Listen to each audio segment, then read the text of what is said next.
ነጋዴውና የምሽቱ መንገደኞች።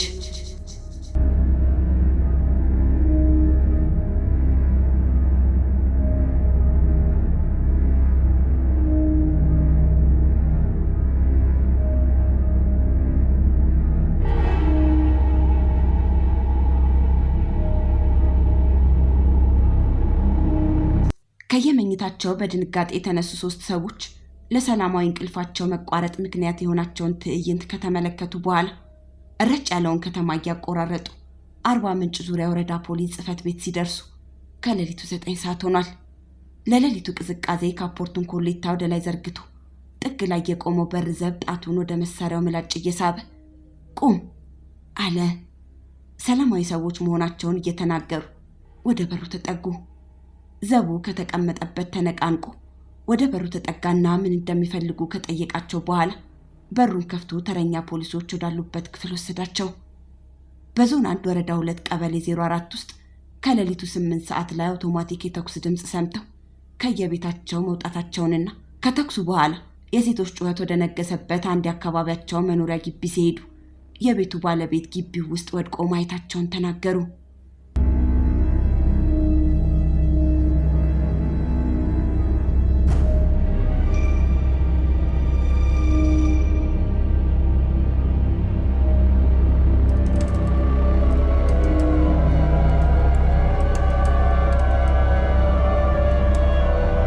ሁለቱ ፖሊሶች የምርመራ መሳሪያዎቻቸውን አነሱ። ጠመንጃዎቻቸውን አነገቱና ከየቢሮአቸው ወጡ። የጣቢያው ላንድ ሮቨር ሹፌር የሌሊቱ ቅዝቃዜ ያደነዘዛትን አሮጌ መኪናውን ሞተር ያሞቃል። ወዲያው ፖሊሶቹና አመልካቾቹ መጥተው በመኪናዋ የፊትና የኋላ በሮች ተሳፈሩና መኪናዋ ግቢውን ለቀቀች። አደጋው ተፈጠረ የተባለበት አካባቢ በከተማዋ ሰሜን ምዕራብ አቅጣጫ ወጣ ያለ ነው። አካባቢው በርከት ያሉ ፖሊሶች ስለሚኖሩበት ፖሊስ ሰፈር ነው የሚባለው። የፖሊስ እርዳታ አላገኙ እንደሆነ አንደኛው መርማሪ ሰዎቹን ጠየቃቸው። ተኩሱን ሰምቶ ከቤቱ የወጣ አንድ ፖሊስ ሟቹ ቤት ውስጥ እንደነበርና የሰውየው ገዳዮች ግን ማንም ከመድረሱ በፊት ተሽሎክልከው ማምለጥ መቻላቸውን ተናገሩ። ሰዓቱን አየ አንደኛው ፖሊስ። ሁኔታውን ከመመርመር ሌላ ከመንጋቱ በፊት ገዳዮቹን አሳዶ የመያዙ ነገር እንደማይሳካ ገመተ። የላንድ ሮቨሩ ሹፌር ከኋላው በተቀመጡ ተመልካቾች እየተመራ ጠመዝማዛ የመንደር መንገዶችን ካለፈ በኋላ የሰዎች ጩኸት ከሩቅ የጨረቃ ብርሃን ያፈካውን የበጋ ሌሊት እየሰነጠቀ መሰማት ጀመረ። ትንሽ ሄደው በቀርከሃ የታጠረ ግቢ ጋር ሲደርሱ መኪናዋ ቆመች። ሁለቱ ፖሊሶች መሳሪያዎቻቸውን ጠበቅ አድርገው ወረዱ። የአካባቢው ሰው በግቢው ውስጥና ውጪ ወዲህ ወዲያ እያለ ይላቀሳል። ፖሊሶቹ ክፍቱን ባገኙት ያጥሩ በር ወደ ውስጥ ገቡ። ግቢው ውስጥ በጅምሩ የቆመ የቆርቆሮ ቤትና ሌላ ሳር ቤት አለ። ፖሊሶቹ የእጅ ባትሪያቸውን እያበሩ ሰው በርከት ብሎ ወደ ቆመበት የቆርቆሮ ቤት ደጃፍ ሄደው ሰው ዘወር ሲል መሬት የፈሰሰውን ደም አዩት። የሟች አስከሬን ወደ ቤት መግባቱ ተነገራቸውና ወደ ቤት ውስጥ አለፉ። ጋቢ የተሸፈነውን አስከሬን ገልጠው ተመለከቱት። አይኖቹን የከደነው ሟች ቀኝ ጆሮ ግንዱ ላይ የረጋ ደም አለ። መሃል ደረቱ ላይም ደም ይታያል። ጋቢውን በሙሉ አንስተው አስከሬኑን ፎቶ አነሱትና መጀመሪያ ወደ ወደቀበት ቦታ ተመለሱ። ሰው ግቢውን ለጥቂት ጊዜ እንዲለቅላቸው ጠይቀው አካባቢውን ፈተሹት። ሟቹ የወደቀው በአጥሩ በር ትይዩ ነው። የተኩሱን አቅጣጫ ለመገመት አንደኛው ፖሊስ ወደ አጥሩ በር ሄዶ ቆመና ሟቹ ከወደቀበት ቦታ ጋር አስተያየው። ተኳሹ በአጥሩ በር አካባቢ ሆኖ ምላጭ እንደሳበ እየገመተ ባትሪውን አበራ። ትንሽ ፈልጎ በአጥሩ ላይና መሬት 3 የጥይት ቀለዎችን አገኘ። አስከሬኑ መኪናዋ ላይ ተጫነ። ፖሊሶቹ ሌሊት ስለተፈጠረው ሁኔታ የሚገልጽላቸው ሰው ሲፈልጉ አንድ ወጣትና 2 ባለትዳር ሴቶች አገኙና ወደ መኪናቸው ወስደው የሚያውቁትን እንዲነግሯቸው ጠየቋቸው።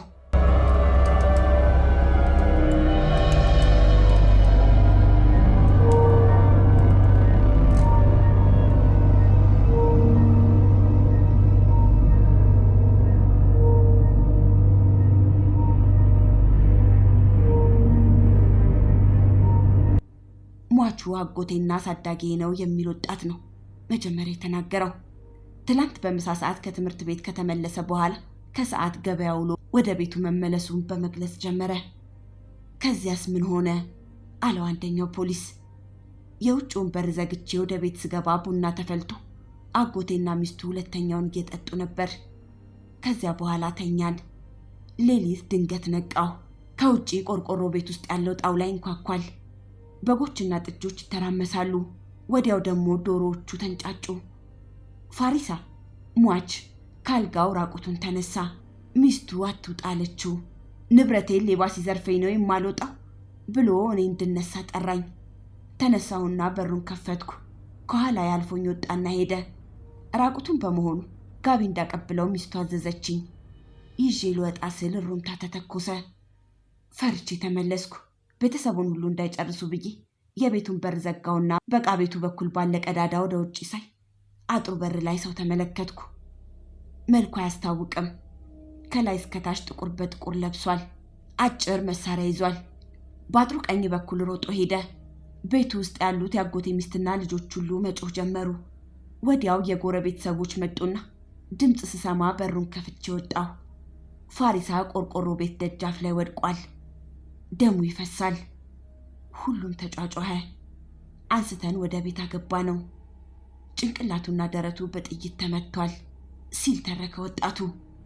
ሌላዋ ተናጋሪ የጎረቤት ወይዘሮ ናቸው። ተኩስና ጩኸት ወደ ነገሰበት መከረኛ ግቢ መጀመሪያን የደረስኩት አሉ። ጎረቤቶቼም እነካቸው ብዬ ወደዚያ ሄድኩ። ግቢው ውስጥ ፋሪሳ ቆርቆሮ ቤት ደጃፍ ላይ ወድቆ አገኘሁት። የጨረቃ ብርሃን ስለነበር ይታያል። ጠጋ ብዬ ሳየው መሞቱን አወቅኩ። ሚስቱ ጎጆ ቤት ውስጥ ሆና ትጮኻለች። ምን እዚያ ሆነሽ ትጮኻለሽ? ፋሪሳ ሞቷል አልኳት። ልጁ በሩን ከፈተውና ሁሉም ወጡ በማለት የሌሊቱን አጋጣሚ ያስረዱ። ከአጥር ውጪ መሳሪያ የያዘ ሰው አላዩ እንደሆነ ጠየቃቸው መርማሪው። የቆመም ሆነ የሚንቀሳቀስ ሰው እንዳላዩ እየማሉ ተናገሩ። ሌላዋ ወይዘሮ የሟች እህት ናቸው። በሐዘኑ ምክንያት ብዙ መናገር አልቻሉም። ከሁለተኛዋ ተናጋሪ ቀጥለው ነው ሌሊት ሟች ወንድማቸው ግቢ የገቡት። ወድቆ ሳየው ወንድሜ ምን ሆነ ብዬ ተጠጋሁና ሁለመናውን ተመለከትኩት። ጆሮ ግንዱ በጥይት ተመቶ ደሙ ይፈሳል። በደረቱ የገባው ጥይት ጀርባውን በስቶ ታልፏል። ተውኝ ዘመዶቼ ብለው ንግግራቸውን በእንባ አቋረጡት። ፖሊሶቹ በዚሁ አካባቢውን ለቀቁ። አስከሬኑን አርባ ምንጭ ሆስፒታል አደረሱና ወደ ጣቢያቸው ተመለሱ። ትንሽ ቆይቶ ነጋ። ጠዋት የወረዳው ፖሊስ አዛዥ እንደገቡ የዕለት ሁኔታውን መዝገብ ተመለከቱት። አዳሪዎቹን ፖሊሶች ስለ ጉዳዩ ገለጹላቸው። አዛዡ ለሰሜን ኦሞ ዞን ፖሊስ አዛዥ ስልክ አደረጉና ሌሊቱን ስለተፈጠረው አደጋ አስረዷቸው። የዞኑ አዛዥ ወዲያው ጉዳዩን ለዞኑ ፖሊስ ወንጀል ምርመራ ኃላፊ ያሳለፉትና ከነገሩ ክብደት አንጻር ጉዳዩን ዞኑ እንዲከታተለው ተወስኖ ኃላፊው አንድ 10 አለቃና አንድ ወታደር ለክትትል መደቡ። ሁለቱም ፖሊሶች ከመመሪያ ጋር ወደ ወረዳው ፖሊስ ጽፈት ቤት ላኳቸው። መርማሪዎች ወደ ወረዳው ሄደው ሌሊት ተረኛ ሆነው ካደሩትና ጉዳዩን በትኩሱ ከተከታተሉት ፖሊሶች ጋር ተነጋገሩና ረፋዱ ላይ ወደ ሟቹ መኖሪያ ቤት ሄዱ። የሐዘኑ ቤት በሰው ተሞልቷል። ፖሊሶች እንደገቡ እያንዳንዱ ጠጋ እያለ የግድያው ሚስጥር ተደብቆ እንዳይቀር አደራ ማለት ጀመረ። ፖሊሶቹ በሽታ ራሳቸውን እየነቀነቁ ስራቸውን ቀጠሉ። ከትንሽ ጊዜ በኋላ አጥሩ በር አካባቢ 3 ተጨማሪ ቀለዎችና ሟቹ የወደቁበት አካባቢ አንድ የጥይት እርሳስ ተገኙ። ቀለዎቹ ሌሊት ከተገኙት ጋር 6 መሆናቸው ነው። 5ቱን እርሳሶች ማግኘት አልተቻለም። ምናልባት በሟቹ ገላ ውስጥ ተጠቅጥቀዋል ወይም ራቅ ያለ መንገድ ተጉዘው ርቀታቸውን ሲጨርሱ የትም ወድቀዋል።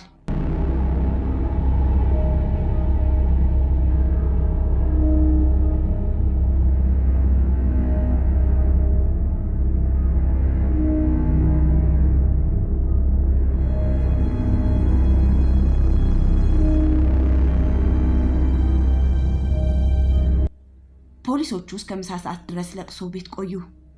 ከሟቹ ልጆች ከዘመዶቹና ከጎረቤት ብዙ አስተያየቶች መጡ። ሐሜት የሚመስል ጭምጭምታ ነገር ፖሊሶቹ ጆሮ ደረሰ። ለጥርጣሬ መነሻ የሚሆን ሽርፍራፊ የነገር ጫፍ በማሳደድ ላይ ያሉት ፖሊሶች የተነገራቸውን ሁሉ አንድ ባንድ አደመጡ። ሟቹ አቶ ፋሪሳ ለማ የ2 ልጆች አባት ነው። እድሜውም ቤተሰቡ 33 ብሎታል። ቤቱ ውስጥ የሚያሳድጋቸው የዘመድ ልጆችም አሉ። ከቦታ ቦታ እየተዘዋወረ ዶሮና ልዩ ልዩ አትክልት ወደ አርባ ምንጭ በማምጣት ነው የሚኖረው። ያመጣውን ሚስቱ ይዛ ወደ ገበያ ትወስዳለች። ሚስቱን በዚህ ስራ የሚያግዛትና ሟቹ በእርዳታ መልክ ያስጠጋው አንድ ሰው አለ። ሟቹ ለንግድ በየሀገሩ ሲዞር ሚስቱና የሰው ዶሮዎቹንና ሌሎቹን ምርቶች ወደ ገበያ እየወሰዱ በመሸጥ ተረዳድተው ይኖራሉ።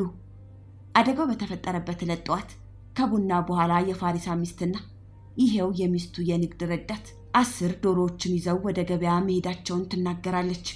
ቤት ውስጥ ከሚኖሩት አንዷ ለንግድ ጊዶሌ ሰንብቶ የመጣው አቶ ፋሪሳ ጠዋት አካላቱን ታጥቦ ከሰዓት ሚስቱና ረዳቱ ወዳሉበት ገበያ ይሄዳል። ከዚህ በኋላ ቀን የሆነውን አታውቅም። ትምህርት ቤት የዋለችው ወጣት ምሽት ላይ ግን ሚስቱ እራት በመስራት ላይ ያለች ፋሪሳ ከውጭ መጣ። ቡና ተፈልቶ እየተጠጣ ሳለ ዛሬ ገበያ ውስጥ በጓደኞችሽ ፊት አዋርጄሻለሁና ማሪኝ፣ ይቅርታ አድርጊልኝ አላት። ሚስቱ ግን በፍጹም አልምርህም አለችው ስትል ወጣቱ አብራራች። በዚህ ሁኔታ ውስጥ የአቶ ፋሪሳ የንግድ ረዳት ከውጭ ይመጣና ቡና ላይ ጨዋታ ይጀመራል። በሚቀጥለው ቀን ወደ ወላይታ እንደሚሄድ አቶ ፋሪሳ ለሰውየው ሲነግረው ሸቻ አካባቢ ለቅሶ እንዳለና እስከዚያ አብረው ሄደው ለቅሶ መድረስ እንደሚችሉ ሰውየው ነግሮት ከምሽቱ 3 ሰዓት ላይ ሰውየው ወጥቶ መሄዱንና የሟች ልጅ የውጭውን በር ዘግቶ መመለሱ ወጣቷ አጫወተቻቸው። ቤተሰቡ ሰላም የለው ይሆን አለ አንዱ ፖሊስ። ከቅርብ ጊዜ ወዲህ ሲነታረኩ ነው የማያቸው።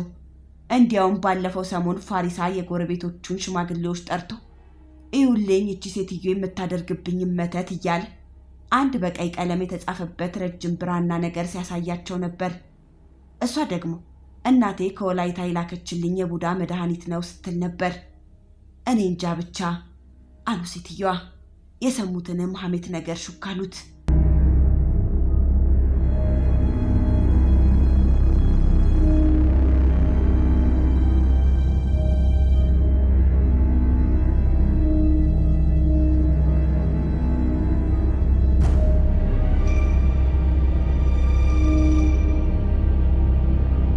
ፖሊሶቹ ታክሲ ወደሚያገኙበት ጎዳና ሲሄዱ ሁሉም በየራሳቸው ሐሳብ ውስጥ ገቡ። በጓደኞችሽ ፊት አዋርጄሻለሁ ማሪኝ ያላት ምኑን ይሆን አለ አንደኛው ከጥቂት የዝምታ ጉዞ በኋላ። ማን ያውቃል፣ ፈጽሞ አልምርህም ያለችው በጣም ተበሳጭታለች ማለት ነው አለ ሌላው። ግን በቀል የፈለገች አትመስልም። ሌሊት ካልጋው ሲነሳ እንዳይወጣ ጠይቃው ነበር። ቂም ቢኖራትና ሲወጣ የሚጠብቀውን ዕጣ ብታውቅ እንዳይወጣ መምከር አያስፈልጋትም ነበር። ለደህንነቱ ከማሰብ የመነጫ አነጋገር ይመስላል አለ ሌላው። ከሞላ ጎደል ያስኬዳል አለ 10 አለቃው። ሽፋንም ሊሆን ይችላል።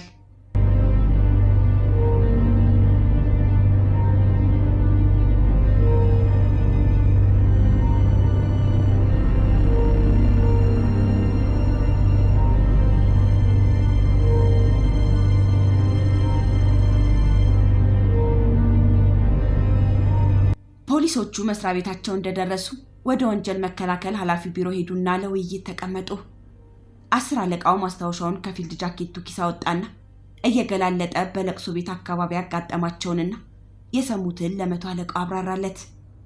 እስካሁን ከተገኙት መረጃዎች 3 የግምት መነሻ ሐሳቦችን መቅረጽ እንደሚቻል አስታወቀ። የመጀመሪያው የሌሊቱ ባለጠመንጃ ለንብረት ዘረፋ ብቻ የመጣና የንብረቱ ባለቤት ከእንቅልፉ ነቅቶ ለኢላማው እንቅፋት ስለሆነ ተኩሶ ሕይወት ለማጥፋት የተገደደ ሊሆን ይችላል የሚል ነው። 10 አለቃው ለዚህ ግምቱ ምክንያት ያደረገው የሟቹ ንብረቶች የሆኑት ከብቶች፣ ዶሮዎችና በጎች የሚኖሩባቸው ቤቶች ሌሊቱን መከፋፈታቸውና እንስሳቱ ከየማደሪያቸው ወጥተው መገኘታቸው ነው። ተነርቶ የተወሰደ ከብት መኖሩ አልተረጋገጠም። ምናልባት ባለቤቱ በመውጣቱ ይህ ሙከራ ከሽፏል። የሌሊቱ ግለሰብ የእንስሳቱን መኖሪያ እየከፋፈተ ያተራመሳቸው ባለቤቱን ለመቀስቀስ ፈልጎ ይሆናል የሚል ግምትም አለው 10 አለቃው። ገዳዩ ለፈጸመው ድርጊት ከቤት ውስጥም ሆነ ውጪ ድጋፍ ሊኖረው ይችላል የሚለው ለጥያቄ ክፍት ሆኖ መቀመጥ ያለበት ጉዳይ ነው። ይህንን ለማረጋገጥ በአካባቢው የተሰጡትን አስተያየቶች ተንተርሶ ምርመራዎችን መቀጠል እንደሚያስፈልግ ተናገረ። መቶ አለቃው ቀጣዮቹ የምርመራ መስመሮች ምን አይነት ቅርጽ መያዝ እንደሚችሉ ማብራሪያ ሰጠ። ከሟች ግቢ የተገኙ 6 የፒፒኤስ ጥይቶች ወደ ክልሉ ፖሊስ መምሪያ ሐዋሳ እንዲላኩ በሟቹ መኖሪያ አካባቢ የሚኖሩና ለአካባቢ ጥበቃ ስራ መሳሪያ የታጠቁ ግለሰቦች ቀርበው ቃላቸውን እንዲሰጡ መሳሪያዎቻቸውን አስረክበው ሐዋሳ ተልኮ እንዲመሳከርና ሟቹ ስለሚስቱ ቅሬታውን ለመግለጽ ሰብስቧቸው ነበር የተባሉት የጎረቤት አዛውንቶች አስተያየት እንዲሰጡ እንዲደረግ ትዕዛዝ ሰጥቶ ተነሳና ወደ ዞኑ ፖሊስ አዛዥ ቢሮ ሄደ። 10 አለቃውና ረዳቱ ወደ ቢሮአቸው ሲመለሱ የዞኑ ፖሊስ መኪና ግቢው ውስጥ ገብታ ቆመችና አርባ ምንጭ ሆስፒታል የሄደው ፖሊስ ወርዶ ወደ 10 አለቃው መጣ። የያዘውን ፋይል ገለጥ አድርጎ አንድ ወረቀት አወጣና ሰጠው። አስከሬኑን የመረመረው ሐኪም የሰጠው አስተያየት ነው። በቀኝ ጆሮውና አካባቢው ስንጥቅ አለ።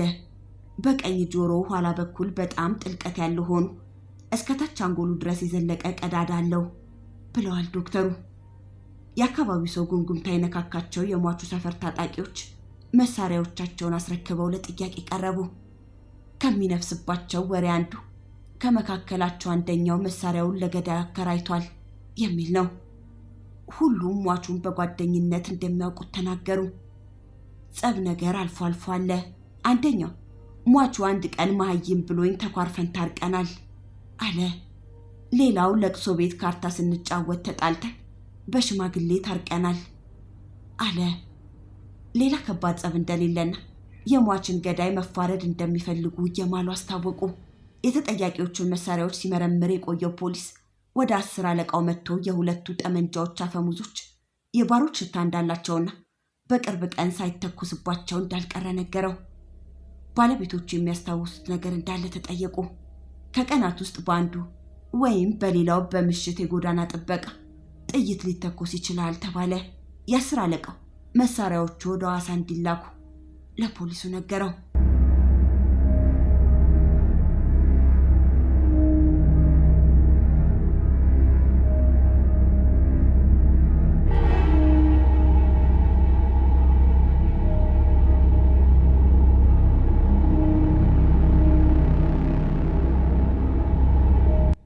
ሲቀላ በሚባለው የከተማዋ ሰሜናዊ ክፍል በኩል ያለው ሰፊ ገበያ እንደ ወትሮ መሟሟቅ ጀምሯል። እንስሳት፣ አትክልት፣ ሸክላ፣ ሸማ፣ ስፌት፣ የፋብሪካ ቁሳቁሶችና ሌሎችም የቅርብና የሩቅ ምርቶች በየተራቸው ተደርድረዋል። አትክልት ተራው አካባቢ የሚጎራደዱ 2 ፖሊሶች ከአንዲት ወጣት ጋር ይነጋገራሉ። ወጣቷ አቶ ፋሪሳን ሚስቱንና የንግድ ረዳታቸው የሆነውን ግለሰብ እንደምታውቋቸውና የአቶ ፋሪሳንን ሞት መስማቷን ነገረቻቸው።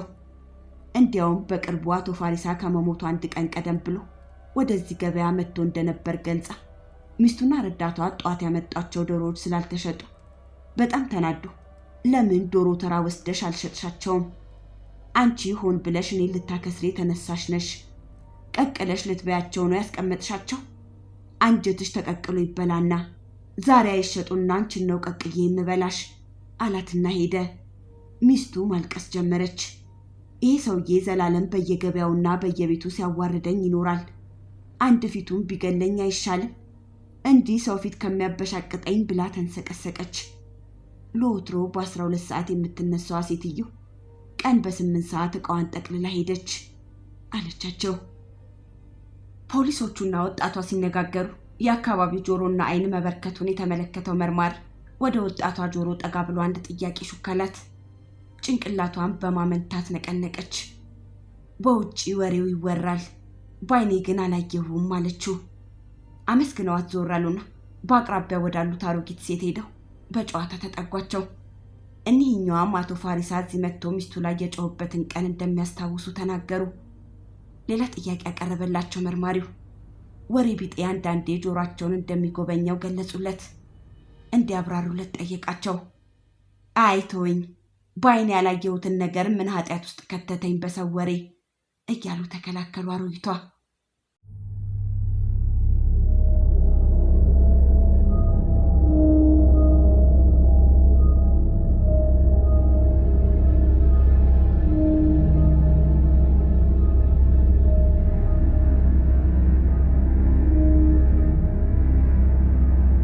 ፖሊሶቹ ተጠቃቅሰው ከገበያው ወጡና አንድ የጠጠር መንገድ ይዘው ሄዱ። አንድ ሆቴል ጋር ሲደርሱ ገቡና ጥግ ላይ ተቀምጠው ቡና አዘዙ። ሲመጣ አስተናጋጃቸውን ወንበር ሰጥተው አስቀመጧትና አልጋ ለመያዝ ስላሰቡ የአልቤርጎ መያዣ ፎርም መሙላት እንደሚፈልጉ ነገሯት። አልጋ አከራዩዋ ቀን በ8 ሰዓት እንደምትገባ ነገረቻቸው። የቡናቸውን ከፍለው ወጡ። ከተማዋ መሃል ምሳቸውን በልተው አየር ሲቀበሉ ቆዩና በተባለው ሰዓት ወደ ሆቴሉ ተመልሰው ቡና ቤቱ ጀርባ ወዳሉ የመኝታ ክፍሎች እንግዳ መቀበያ ሄዱ። ጠና ያለችውን አልጋ አከራይ ክፍሏ ውስጥ ዳንቴል ስትሰራ አገኟት። ፖሊሶች መሆናቸውን ገለጹላትና የአልጋ መሙያ ፎርሙን ማየት እንደሚፈልጉ ነገሯት። ለሰላም መሆኑን ደጋግማ ጠይቃ አቀረበችላቸው። አንደኛው መርማሪ የትልቁን መዝገብ ገጾች እያገላበጠ ስሞች ተመለከተ። ብቸኛ ወንዶች፣ ብቸኛ ሴቶች፣ ባለትዳሮች፣ ስም የለሾች ወዘተ በየአይነቱ ተደርድረዋል። መርማሪው የሚፈልጋቸው ስሞች ግን የሉም። መዝገቡ የሆቴሉን የምሽት እንግዶች ስም ነው የያዘው። ቀን አልጋ የሚከራዩ ሰዎች የሚሞሉትን መዝገብ ጠየቃት። የቀን ተጠቃሚዎች ፎርም አይሞሉም አለችው። ከሆቴሉ በር ጥቂት ሜትሮች ብቻ ራቅ ብሎ በተዘረጋ የእንጨት አልጋ ላይ የሸቀጥ አይነት ደርድረው የሚነግዱ ታዋቂ ባልቴት ጥጣቸውን እየፈተሉ ሸቀጦቻቸው መሃል ጉብ ብለዋል። ፖሊሶቹ ጠጋ ብለው ሰላምታ ሰጧቸውና የመጡበትን ጉዳይ መናገር ሲጀምሩ አሮጊቷ ኮስተራሉ።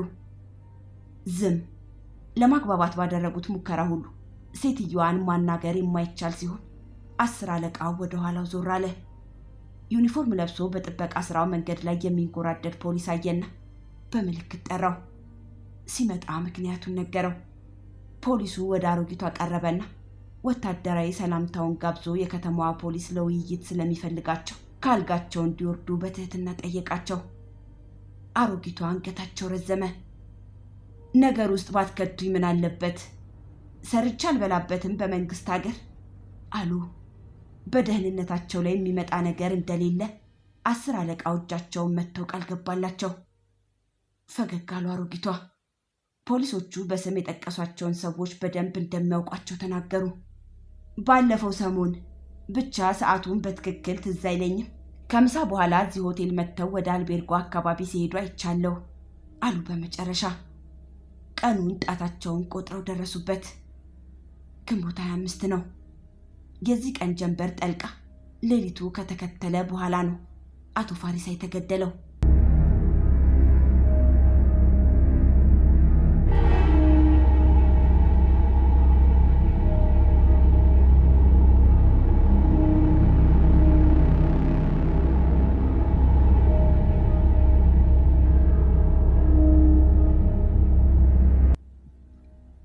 ከዘራ የያዙ 4 አዛውንቶች ኮፍያቸውን እያነሱ ወደ ተጠሩበት ቢሮ ገቡ።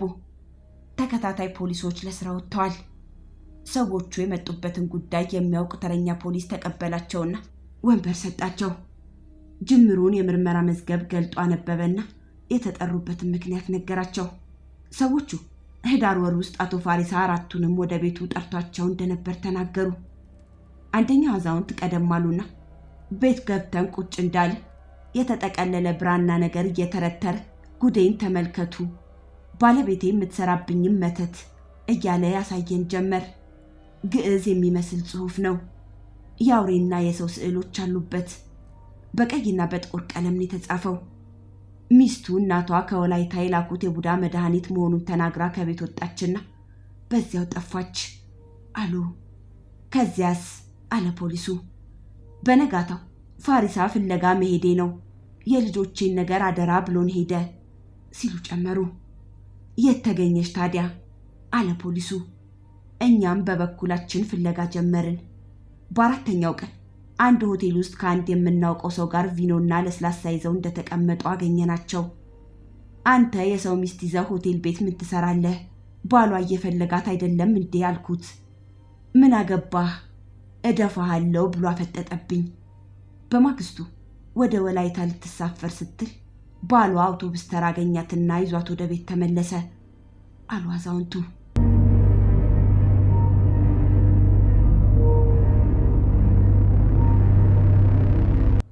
ቀኑ መምሸት ሲጀምር ንፋሱ ፍጥነቱን ጨምሮ ቅዝቃዜ አየሩን ሞላው።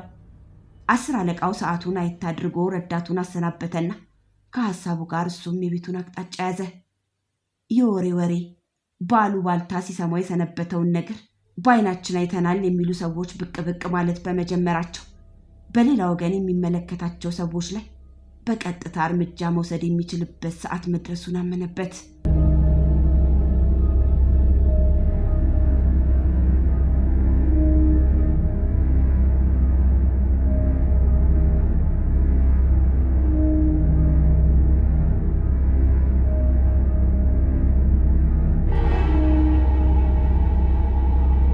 የዞኑ ፖሊስ የመረጃ ሰራተኛ ባለፉት 6 ወራት በከተማ ውስጥ እና በዙሪያ ባሉ የመውጫ መግቢያ መንገዶች የተፈጸሙትን የመሳሪያ ኃይል የተቀላቀለባቸው ወንጀሎች ከዕለት ሁኔታ መዝገቡ ላይ ሲለቅም ውሎ በነጋታው ጠዋት ለወንጀል ምርመራ ኃላፊው አቀረበለት። 100 አለቃ ሊደርስበት የፈለገውን አንድ ማጠቃለያ እያሰበ ወረቀቶቹን መመልከት ጀመረ። መጋቢት 1986 ላይ ለጣቢያው ሪፖርት ያደረገው ሹፌር ሐሬ የተባለው ወንዝ አካባቢ ጠመንጃ በያዙ ሰዎች እንዲቆም ተጠይቆ ጥይት ተተኩሶበታል። ጥይቱ አልነካውም፣ መኪናውንም አላቆመም። አጠር ያለ መሳሪያ ይቻለሁ ብሏል። ሚያዝያ ወር ላይ ወደ ጣቢያው ብቅ ያሉ አመልካቾች ጌንታ መንገድ ላይ ከሌሊቱ 11 ሰዓት ያስቆሟቸው ሰዎች ገንዘብ ቀምተዋቸዋል። የአሁኖቹ ዘራፊዎችም ኡዚ መሳይ አጭር ጠመንጃና ቦምብ መያዛቸውን ባለጉዳዮቹ ቃላቸውን ለተቀበላቸው ፖሊስ ገልጸው ተመዝግቧል። በዚህ ወር መጨረሻ ኮይራ መንገድ ላይ 690 ብር ተዘረፍን ያሉት አመልካቾች ዘራፊዎቻቸው ኡዚና ቦምብ ይዘዋል ሲሉ ሪፖርት አድርገዋል። ግንቦት መጀመሪያ ላይ ሪፖርት ያደረገው የአውቶቡስ ሹፌር ከሽሌ ወደ አርባ ምንጭ በሚያመጣው ጎዳና ላይ ሲጓዝ እንዲቆም መጠየቁንና አዛዦቹን ጥሶ ሲያልፍ ጥይት እንደተተኮሰበት ገልጿል። ከሰዎቹ በተወረወረ ድንጋይ የአውቶቡሱ መስታወት መበተኑን ሹፌሩ ሪፖርት አድርጓል። 100 አለቃው ወደ ኋላው ሄዶ ወንበሩን ደገፍ አለ። ትኩረቱን የሳበው ተበዳዮቹ የጠቆሙት የጦር መሳሪያ አይነት ነው። አጠር ያለ ኡዚ መሳይ እያሉን የተናገሩት። በአቶ ፋሪሳ መኖሪያ ግቢ የተገኙት ቀለሆች የኤስኬኤስ ጠመንጃ አይነቶች ናቸው። ባለፉት ወራት ለተጠቆሙት ዘረፋዎች ሌቦች ሳይጠቀሙበት አልቀሩም የተባለው ጠመንጃ ከዚህኛው ጠመንጃ ጋር የቅርጽ ልዩነት አላቸው። በእርግጥ የኤስኬኤስ ጥይቶች በኡዚ ጠመንጃ መተኮስ ይቻላል። በጉዳዩ ላይ አለቃውን ሊያነጋግረው ፈልጎ ወደ ዞኑ ፖሊስ ኃላፊ ቢሮ ሄደ።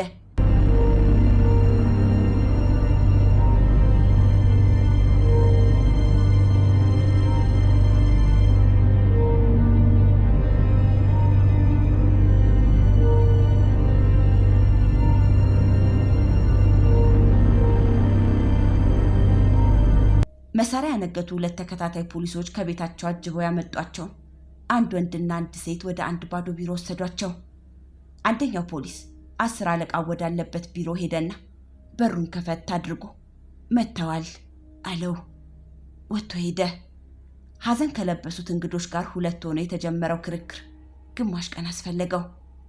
ተጠያቂዎቹ በለቅሶና በመጠርጠራቸው መገረማቸውንና መበሳጨታቸውን በመግለጽ አብዛኛውን ጊዜ ያጠፉት። ግራና ቀኝ የተቀመጡት ፖሊሶች ባለፉት 20 ቀናት ከያቅጣጫው ያሰባሰቧቸውን የአካባቢ ማስረጃዎች በሙሉ እየተቀባበሉ አቀረቡላቸው። የሟቹን ውለታ ከአቅሙ በላይ እንደተሸከመና ሟቹ በምድር ላይ የነበረ ብቸኛ ዘመዱ እንደሆነ የሚገልጸው ግለሰብ ወደ መጨረሻ ክፍተት ማሳየት ጀመረ። መርማሪዎቹ በክፍተቱ ለመግባት ጊዜ አላጠፉም። ክፍተቱ እየሰፋ ሄደ። ፖሊሶች በደንብ ገቡበት። ክፍተቱ በሁለቱ ሰዎች መሃል የሐሳብ መፋለስ ፈጠረ። እዚህ ጋር ሲደርሱ በተፈጠሩ ሁኔታዎች ፖሊስ ለጥያቄዎቻቸው አንዳንድ መልሶች አገኙ። ሁለቱ ሰዎች ስለ አቶ ፋሪሳ ሞት ቀደም ብለው የሚያውቁት እንዳለ መናገር ጀመሩ። ሰውየው በሞተበት የመጨረሻ ደቂቃ ግን ሁለቱም በየአልጋዎቻቸው ውስጥ ነበሩ። ጥይት መተኮሱንና አቶ ፋሪሳ መገደሉን ሲሰሙ ሁለቱም ከየቤታቸው በር ከፍተው ወጥተዋል። ጮኸውም አልቅሰዋል። የሟች አስከሬን ከሆስፒታል ሲመለስ ቀብር ላይ ተገኝተዋል። ሐዘን ተቀምጠዋል። አቶ ፋሪሳ ከመሞቱ ቀደም ብሎ ስለነበረው ሁኔታ ሲተርኩ ሁለቱም የአንድ ሰው ስም ጠሩ። ሰውየው የቀድሞ ጦር 10 አለቃ ነው። ሁለቱ ሰዎች ወደ ማረፊያቸው ከተሸኙ በኋላ መርማሪዎቹ ለብቻቸው ተቀምጠው ዛሬ ስሙ የተሰጣቸው ሰው ነው የመነጋገሪያቸው ርዕስ። ግለሰቡ ወታደር ነበር ተብሏል። ሁለቱ ሰዎች እንዳሉት እንዲያውም ሰውየውን መያዝ ቀላል ነገር አይደለም። መሳሪያ ያለው ነው ያሉት። መውጫ መግቢያው የማይታወቅና በመኖሪያ አካባቢው የማይታይ አሸማቂ ብቸኛ ግለሰብ እንደሆነ አድርገው ነው የገለጹት። በነጋታው ከሌሊቱ 11 ሰዓት በፊት 2 ፖሊሶች ከሙሉ ትጥቅ ጋር ወደ መኖሪያው ሄደው እንዲይዙት ስምምነት ላይ ተደረሰና ከቢሮአቸው ወጥተው በጨለማው ውስጥ ወደ የቤታቸው ሄዱ። ሰኔ 14 ከምሽቱ 1 ሰዓት ነው።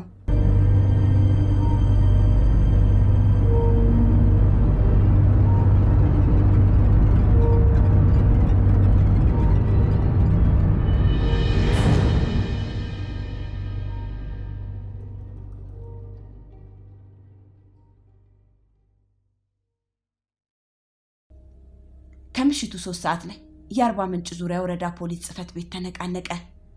የተረበሹ የተደናገጡ ወንዶችና ሴቶች ጨለማ ውስጥ የቆመውን ፖሊስ ጣቢያ ተረማመሱት። ተረኛ ፖሊሶች ከየቢሮአቸው ወጥተው ሰዎቹን ለማረጋጋት ቢሞክሩም ድንጋጤ ያናወጠውን የሰዎቹን መንፈስ ቶሎ መቆጣጠር አልተቻለም። በመጨረሻ ሆነ የተባለውን ፖሊሶቹ ሰሙት። ከጨንቻ በሚመጣው መንገድ ወደ ከተማዋ መግቢያ ላይ የሚገኘው የአዞርባታ ጣቢያ አካባቢ ከምሽቱ 2 ሰዓት ላይ በተፈጠረ አጋጣሚ ሰዎች ተገድለዋል።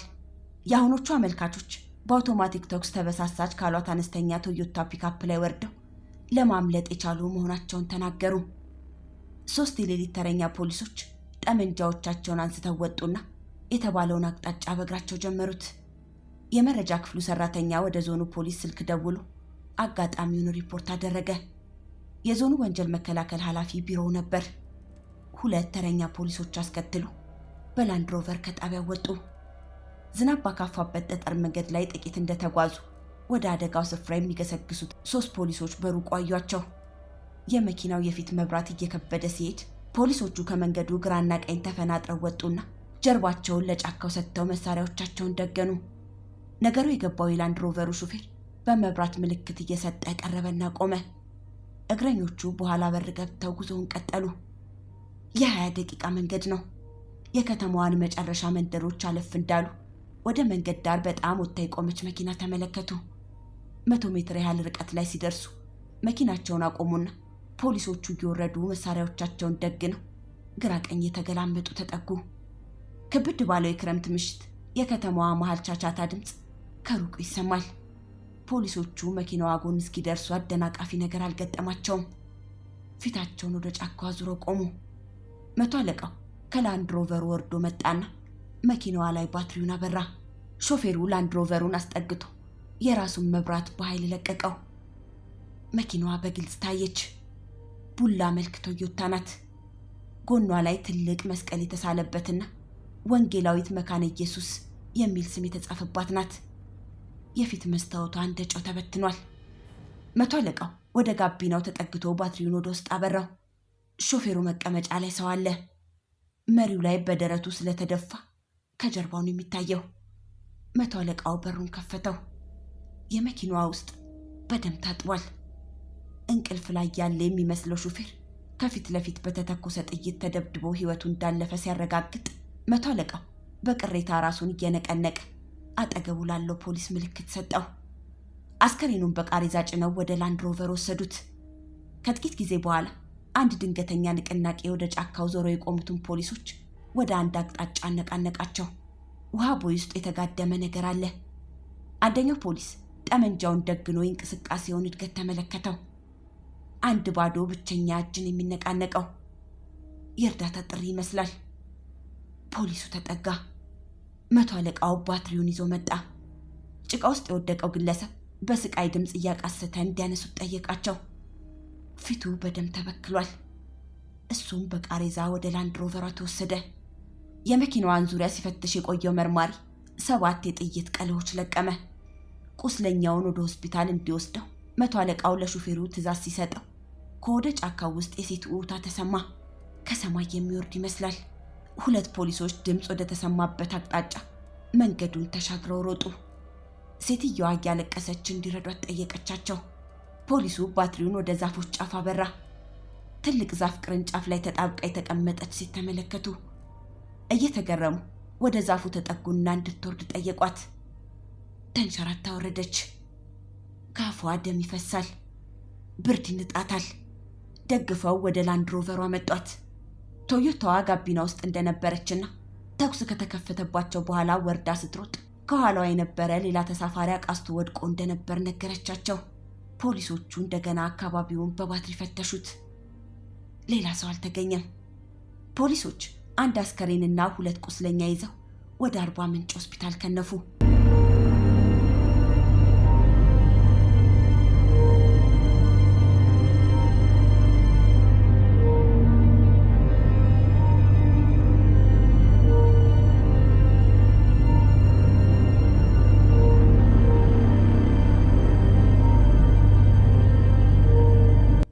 የሆስፒታሉ ድንገተኛ ክፍል ሰራተኞች 2 ቁስለኞች ደርሰዋቸዋል።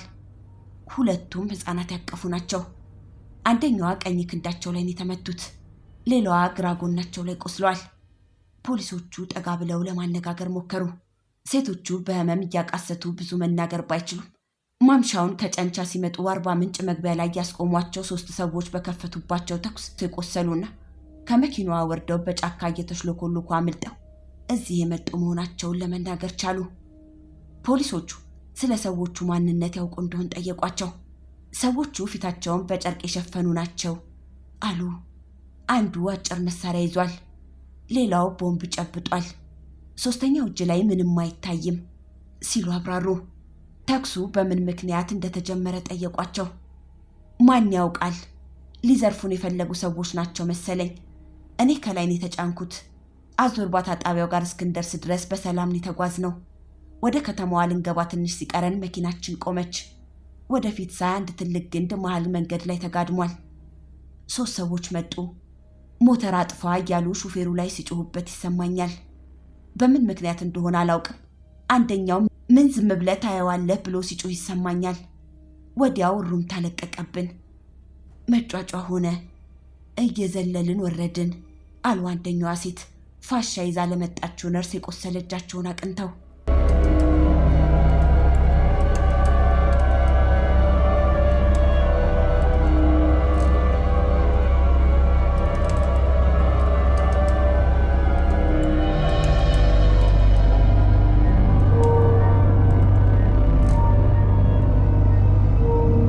ከሌሊቱ 10 ሰዓት ከቤቱ የወጣው ፖሊስ ወደ ዋናው ጎዳና ሲወጣ ጓደኛው ቀድሞ ጠብቆታል። ትንሽ ሄደው ዋናውን መንገድ ተውና ወደ መንደር ውስጥ ገቡ።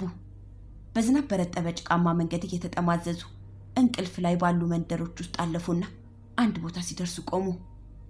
የሚፈልጉት ቤት ጋር ሲደርሱ ጠመንጃዎቻቸውን እያወረዱ ጠበቅ አድርገው ያዙና ወደ አጥሩ ተጠጉ። በአጥሩ ክፍተቶች ውስጡን ተመለከቱት። በሮቹ ዝግ ናቸው።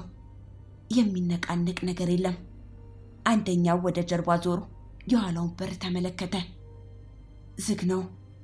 ተመልሶ ወደ ጓደኛው መጣ። በዋናው በር ግራና ቀኝ ቅጠል ተከልለው ቆሙ።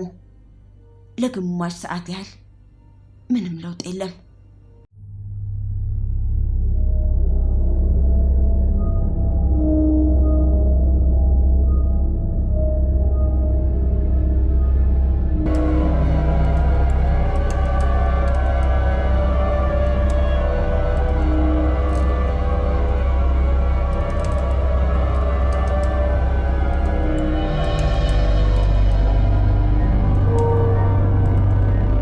ወፎች መንጫጫት ጀመሩ። በበሩ ግራ በኩል የተቀመጠው ፖሊስ የእጁን ሰዓት ተመለከተ። 12 ሰዓት ሆኗል። ባለፉት ቀናት ለመርማሪዎች ቃላቸውን የሰጡ ሰዎች እንደተናገሩት ተፈላጊው በሌሊት ገብቶ በሌሊት የሚወጣ ግለሰብ ነው። መሳሪያም አለው ተብሏል። ቀድሞ ወታደር ነበረ። ለማንኛውም እስካሁን ግን ከየትም አቅጣጫ ብቅ አላለም። ሌሊቱን ቤቱ ገብቶ የማደሩን ነገር መጠርጠር ሲጀምሩ የቤቱ ዋና በር ከውስጥ በቀስታ ተከፈተና አጠር ያለ ቀጭን ሰው ከውስጥ ብቅ አለ። ደጃፉ ላይ ቆም ብሎ የግቢውን ግራና ቀኝ ተመለከተው። አይኖቹን በጣቶቹ ጠራረገና ተንጠራርቶ እያዛጋ ወደ አጥሩ በር አቅጣጫ ተራመደ።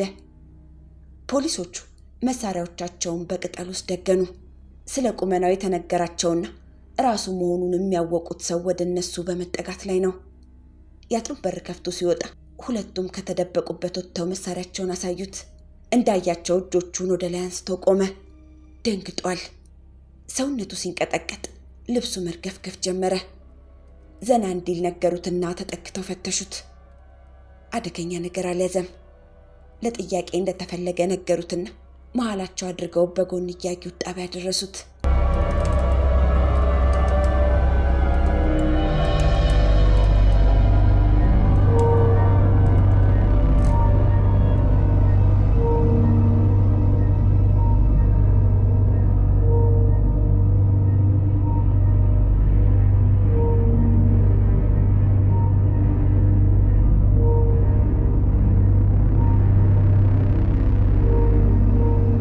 ከቁርስ በፊት አርባ ምንጭ ሆስፒታል የደረሱት ሁለት መርማሪዎች በሰኔ 14ቱ ምሽት ተኩስ ቆስለው ሕክምና ላይ ያሉት ሴቶች የተኙበት ክፍል ገብተው ራስጌያቸው ተቀመጡ። ሴቶቹ ከተኙበት ቀና ብለው ፖሊሶቹን አነጋገሯቸው። አንደኛዋ ከብዷቸዋል። ክንዳቸውን የተመቱት ሌላዋ ወይዘሮ ደህና ናቸው። ትላንት ምሽት አደጋው የደረሰባቸው ኮዶ የሚባለው አካባቢ ዘመድ ጥየቃ ሄደው ወደ አርባ ምንጭ መኖሪያቸው ሲመለሱ ነው። 12ኛ ክፍል አጠናቀዋል። ባለትዳር ናቸው። ባለቤታቸው ለትምህርት ወደ ውጭ ሀገር ሄደዋል። ሟቹ አቶ አብርሃም መሐመድ የሚነዷት መኪና ላይ የተሳፈሩት መንገድ ላይ አግኝተዋቸው ነው። ጋቢናዋ ውስጥ ሌላ ሰው አለ። ወይዘሮዋ ገብተው በሹፌሩና በሰውየው መሃል ይቀመጣሉ። ጉዞ ይጀመራል።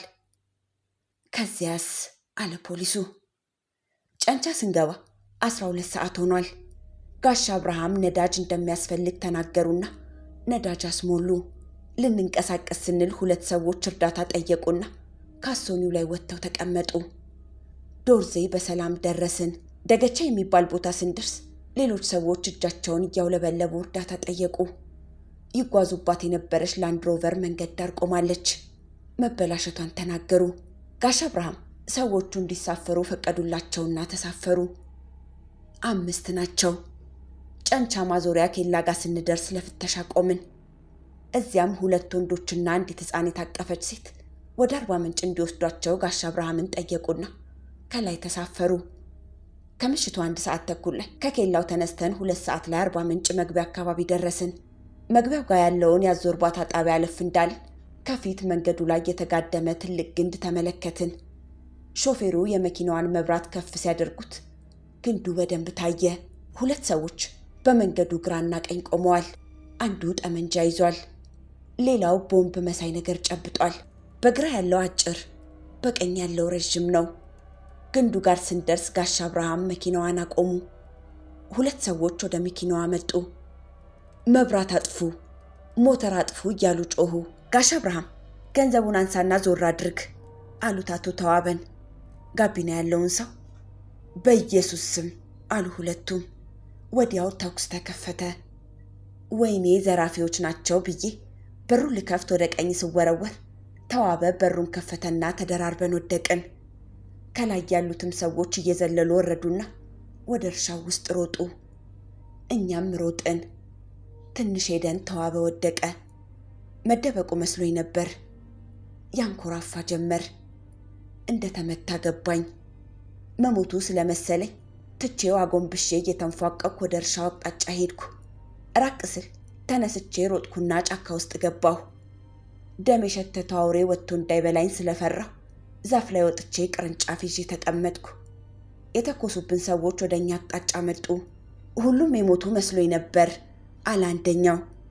ትንሽ ቆይቶ ሌሎች ሰዎች በመኪና መጡ። ጠመንጃ ይዘዋል። አሁን አለቀልኝ ብዬ ፈርቼ ነበር።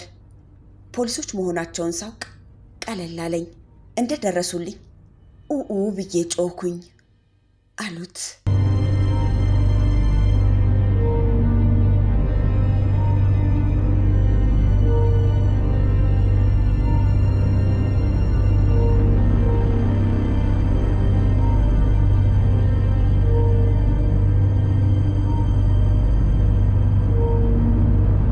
ሌላኛዋ ቁስለኛ የሚቀጥለው ክፍል ውስጥ ተኝተዋል። እጃቸውን የተመቱት መምህር ናቸው። በጉዞ ወቅት ከላይ ከተጫኑት አንዷ ነበሩ። ሕፃን ልጃቸውን ይዘው ነበር። ከላይ የተሳፈሩት ሰዎች 10 እንደሚሆኑ ይገምታሉ። በዚያ ምሽት ከጨንቻ አቅጣጫ መጥተው አርባ ምንጭ መግቢያ ላይ ሲደርሱ ቁም ቁም የሚል ድምፅ መስማታቸውንና ወዲያውም መኪናዋ መቆሟን ይናገራሉ። ከፊት መንገድ ላይ 2 ሰዎች ነበሩ። ወደ መኪናዋ ተጠጉ። ሾፌሩን በለው አለ አንደኛው። ሌላው በሾፌሩ በኩል መሳሪያ ደግኖ መጣ። ተኩስ ተከፈተ። ጥይቱ እየተፈናጠረ ከኛ ውስጥ ሰው መምታት ሲጀምር ልጄን እንደታቀፍኩ ከመኪናው ላይ ስዘል ተገልብጬ ጎማው ስር ተደፋሁ። እዚያው ቀረሁ። ከጋቢናው የወጣ አንድ ሰው ትንሽ ሄዶ ወይኔ ያለና ወደፊት ድፍት አለ። ተኩሱ ጸጥ ሲል ተነሳሁና ልጄን አቅፌ ወደ ጫካው ገባሁ። እዚያ ሆኜ ልጄን ለማዘል ስሞክር ቀኝ እጄ ላይ ቀዝቃዛ ነገር ተሰማኝ። ደሜ ይፈሳል። እንደተመታሁ ገባኝ። አንዲት ሴትም አብረውኝ ነበሩ። ጅብ መጮህ ጀመረ።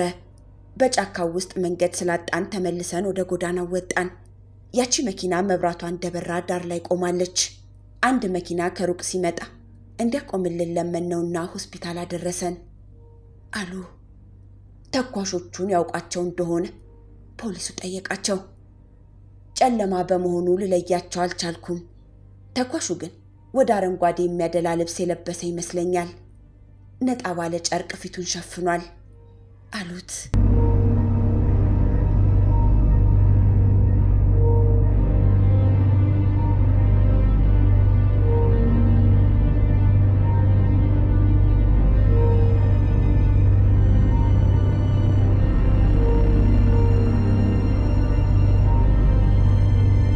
የዞኑ ፖሊስ መኪና ረጅም ያደጋ ድምጽ እያሰማች ሆስፒታሉ ግቢ ገባችና ቆመች። አስከሬኑን በቃሬዛ ወርደው ለሆስፒታሉ ሰራተኞች አስረከቧቸው። ወደ ምርመራ ክፍል ወሰዱት። በተኩሱ ምሽት ተፈልጎ ሳይገኝ የቀረው የአቶ ተዋበ ማሞ አስከሬን ነው። ሌሊቱን ወደ አደጋው ስፍራ ሲመላለሱ ያደሩት ፖሊሶች ሊነጋጋ ሲል ነው አንድ የተሸረሸረ ጎድጓዳ ቦታ ውስጥ ወድቆ ያገኙት። መምህር ነበር። ቶዮታዋ ጋቢና ውስጥ የነበሩትና ቆስለው ሆስፒታል የተኙት ሴት ተዋበ ጋቢና እንደነበርና ትንሽ ከሮጡ በኋላ አንድ ቦታ ላይ አቃስቶ መውደቁን ለፖሊሶች ተናግረዋል። እስካሁን ለማወቅ እንደተቻለው በትላንቱ ምሽት አደጋ 2 ወንዶች በጥይት ተመተው ሲሞቱ 3 ሴቶችና 1 ወንድ ቆስለው በሕክምና ላይ ይገኛሉ። ተኩሱ በቀጥታ ያገኛቸውና ፖሊሶች ስፍራው ሲደርሱ መሪው ላይ ተደፍተው የተገኙት የመኪናው አሽከርካሪ አቶ አብርሃም መሐመድ 2 ዲግሪ ያላቸው ባለትዳር የ6 ልጆች አባትና የ42 ዓመት ዕድሜ ሰው እንደነበሩ ማወቅ ተችሏል። ከንጋቱ 12 ሰዓት ላይ ከመኖሪያ ቤቱ የተያዘው ግለሰብ በዞኑ ፖሊስ ጽሕፈት ቤት የሚጠበቁት 3 መርማሪዎች ወደ ተቀመጡበት ክፍል ታጅቦ ገባ።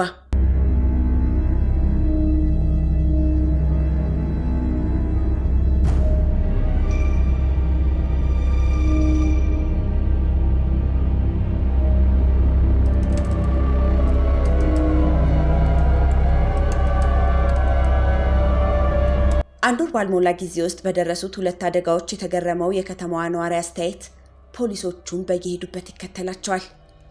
የመላምቱ፣ የጭምጭምታው፣ የጉምጉምታው ቅብብሎሽ የከተማዋን አየር ሞልቶታል። በሁለቱ ሟቾች የቀብር ስነ ስርዓት ላይ የተገኙት ተከታታዮችና ጸጥታ አስከባሪዎች በጥቂት ሰዓታት ውስጥ ስለ ግድያው የሚባለውን ሁሉ ሰሙት። አብዛኛዎቹ አስተያየቶች የሚታለፉ አይነት አይደሉም። ለ2 ሰዎች ሞትና ለ4 ሰዎች መቁሰል ምክንያት የሆነው አደጋ ለዘረፋ በመጡ ሰዎች የደረሰ ድንገተኛ አጋጣሚ አይደለም የሚሉ አሉ። አንዳንዶች ከአቶ አብርሃም መሐመድ ጋር ጸብ ያላቸው መምህራን ያቀነባበሩት ሴራ ሳይሆን አይቀርም ባዮች ናቸው። በእርግጥ ቆስለው ከተረፉት ሰዎች ገለጻ ለመረዳት እንደተቻለው ፊታቸውን ሸፍነው መሳሪያ የደገኑት ሰዎች ገንዘብ አምጡ አላሉም። ከአደጋው በኋላ ለሰዓታት ብቻዋን ተገትራ በቆየችው መኪና ውስጥ የሟቾቹ 1000 ብር ተገኝቷል። ከቀብሩ በኋላ በለቅሶ ቤቶችና በሌሎችም አካባቢዎች ከየአቅጣጫው የሚወረወሩትን አስተያየቶች ፖሊሶች ሲሰበስቧቸው አመሹ። ማምሻውን ወደ ጣቢያው ለጥቆማ ብቅ ካሉት ዜጎች ውስጥ አንዱ አርባ ምንጭ ግብርና ልማት መስሪያ ቤት አካባቢ ንጹህ የለበሱ 2 ሰዎች በርቀት ከአውሮፕላን ማረፊያው አካባቢ በመስሪያ ቤቱ እርሻ ዳርቻ ወደ ጫካ ሲያቋርጡ አይቼ ማናችሁ ቁሙ ብዬ ጮኩ። ዝም ብለውኝ ሲሄዱ ማንነታቸውን ለማወቅ ተጠጋኋቸው። እኛ ደን ጨፍጫፊዎች አይደለንም፣ ምንድነው የምትለው አሉኝ። አንደኛው መልኩ ጥቁር፣ የለበሰውም ሙሉ በሙሉ ጥቁር ጃኬትና ሱሪ ነው። በጃኬቱ ውስጥ የጠመንጃ ሰደፍ የሚመስል ነገር ከብብቱ ስር ይታያል። ፊቱም በጥቁር ጨርቅ ተከናንቧል። ሁለተኛው ቀይ ቀጭን ነው። ፖሊስተር ሱሪና ሸሚዝ ነው የለበሰው። ባዶ እጁን ነው ብለዋል።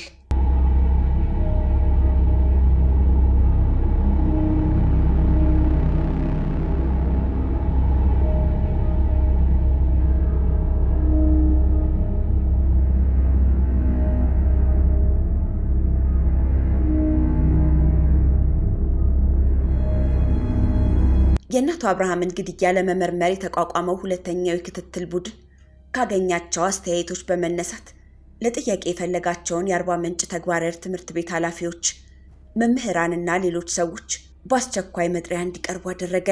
ሙሉ ቀን የፈጀው ድርድር ሲጠናቀቅ ስለ እናቱ አብርሃም ግድያ በቅድሚያ ያውቃለሁ ወይም በተወሰነ ደረጃ ተሳትፌያለሁ የሚል ሰው አልተገኘም። ከአቶ አብርሃም ጋር ጸብ እንዳላቸው የተጠቆመባቸው 6 መምህራን በአስተዳደራዊ ጉዳዮች ምክንያት ከነበራቸው አለመግባባት ውጪ አለቃቸውን ለመግደል ወይም ለማስገደል የሚያበቃ የግል ቂም እንዳልነበራቸውና በሰውየው ሞትም ማዘናቸውን ገልጸው እነዚህ ሰዎች በትምህርት ቤቱ የስልክና የተሽከርካሪ አጠቃቀም፣ በዕቃ ግዢ፣ በንብረት ኃላፊነትና በዓመታዊ በጀት ላይ እንዲብራሩላቸው የፈለጓቸውን ጉዳዮች ጠቅሰው ደብዳቤ ለትምህርት ቤቱ ርዕሰ መምህር ጽፈው እንደነበርና መልስ ባለማግኘታቸው ለ2 ቀናት ስራ አቁመው እንደነበር ይናገራሉ። በእነዚህና በአቶ አብርሃም መካከል የነበረው ውጥረት የተካረረ ነበር የሚሉም አሉ። አቶ አብርሃም ያላቸውን ስልጣን ለመቀማት የሚደረግ ትግል ነበር የሚሉ አስተያየት ሰጪዎች እንዲያውም ወደ መጨረሻው አካባቢ አቶ አብርሃም በህይወታቸው ላይ አደጋ እያንዣበበ መሆኑን መረዳታቸውን እራሳቸው ሲናገሩት መስማታቸውን ገልጸዋል። ከመኖሪያ ቤቱ ተይዞ የመጣው ተጠርጣሪ ባለትዳርና የአንድ ልጅ አባት በጡረታ ደሞዝ የሚተዳደር 10 አለቃ እንደሆነ ነገራቸው። 32 ዓመቴ ነው አለ። ቃሉን የሚጽፈው አንደኛው መርማሪ ከዚህ በፊት ከግለሰቡ ጋር ለጥቂት ደቂቃዎች በተደረገው ውይይት ተጠያቂው ስለ ራሱ የገለጸውን ከአሁኑ ጋር አስተያየው። ልዩነት አላገኘበትም። ሌላው መርማሪ ጥያቄዎችን አስከተለ። ስሙን ጴጥሮስ ኩትሮ ሲል የሰጠው ተጠያቂ ከ1981 ዓ.ም ጀምሮ የሚያገኘውን የጡረታ ደሞዝ ለማገዝ በአንድ የግድብ ስራ ፕሮጀክት ውስጥ ተቀጥሮ ይሰራ እንደነበርና አንድ ወቅት ላይ በተከታታይ 2 ጊዜ ሌባ መኖሪያ ቤቱን ሰብሮ ንብረቱን ከዘረፈው በኋላ ባዶውን በመቅረቱ መናደዱን አይናቸውን ሳያረግቡ ለሚያዳምጡት መርማሪዎች ነገራቸው። እንዲቀጥል ጠየቁት። በዚህ ሁኔታ ውስጥ እንዳለ ዮሐንስ አሉላና ሽብሩ አሸናፊ የሚባሉ ሰዎችን መተዋወቁንና መንገደኞችን ጎዳና ላይ እየጠበቁ ለመዝረፍ ስምምነት ላይ መድረሳቸውን አወራ። ለዘረፋው የሚያስፈልጋቸውን መሳሪያ ከየት ማግኘት እንደሚችሉ ሲመካከሩ ሌላ 3ኛ ሰው በተባባሪነት የቡድኑ አባል ይሆንና እሱ ደግሞ መሳሪያ ያለው ሰው እንደሚያውቁ ጠቁሙ ባለመሳሪያ ነው የተባለውን ያነጋግራሉ።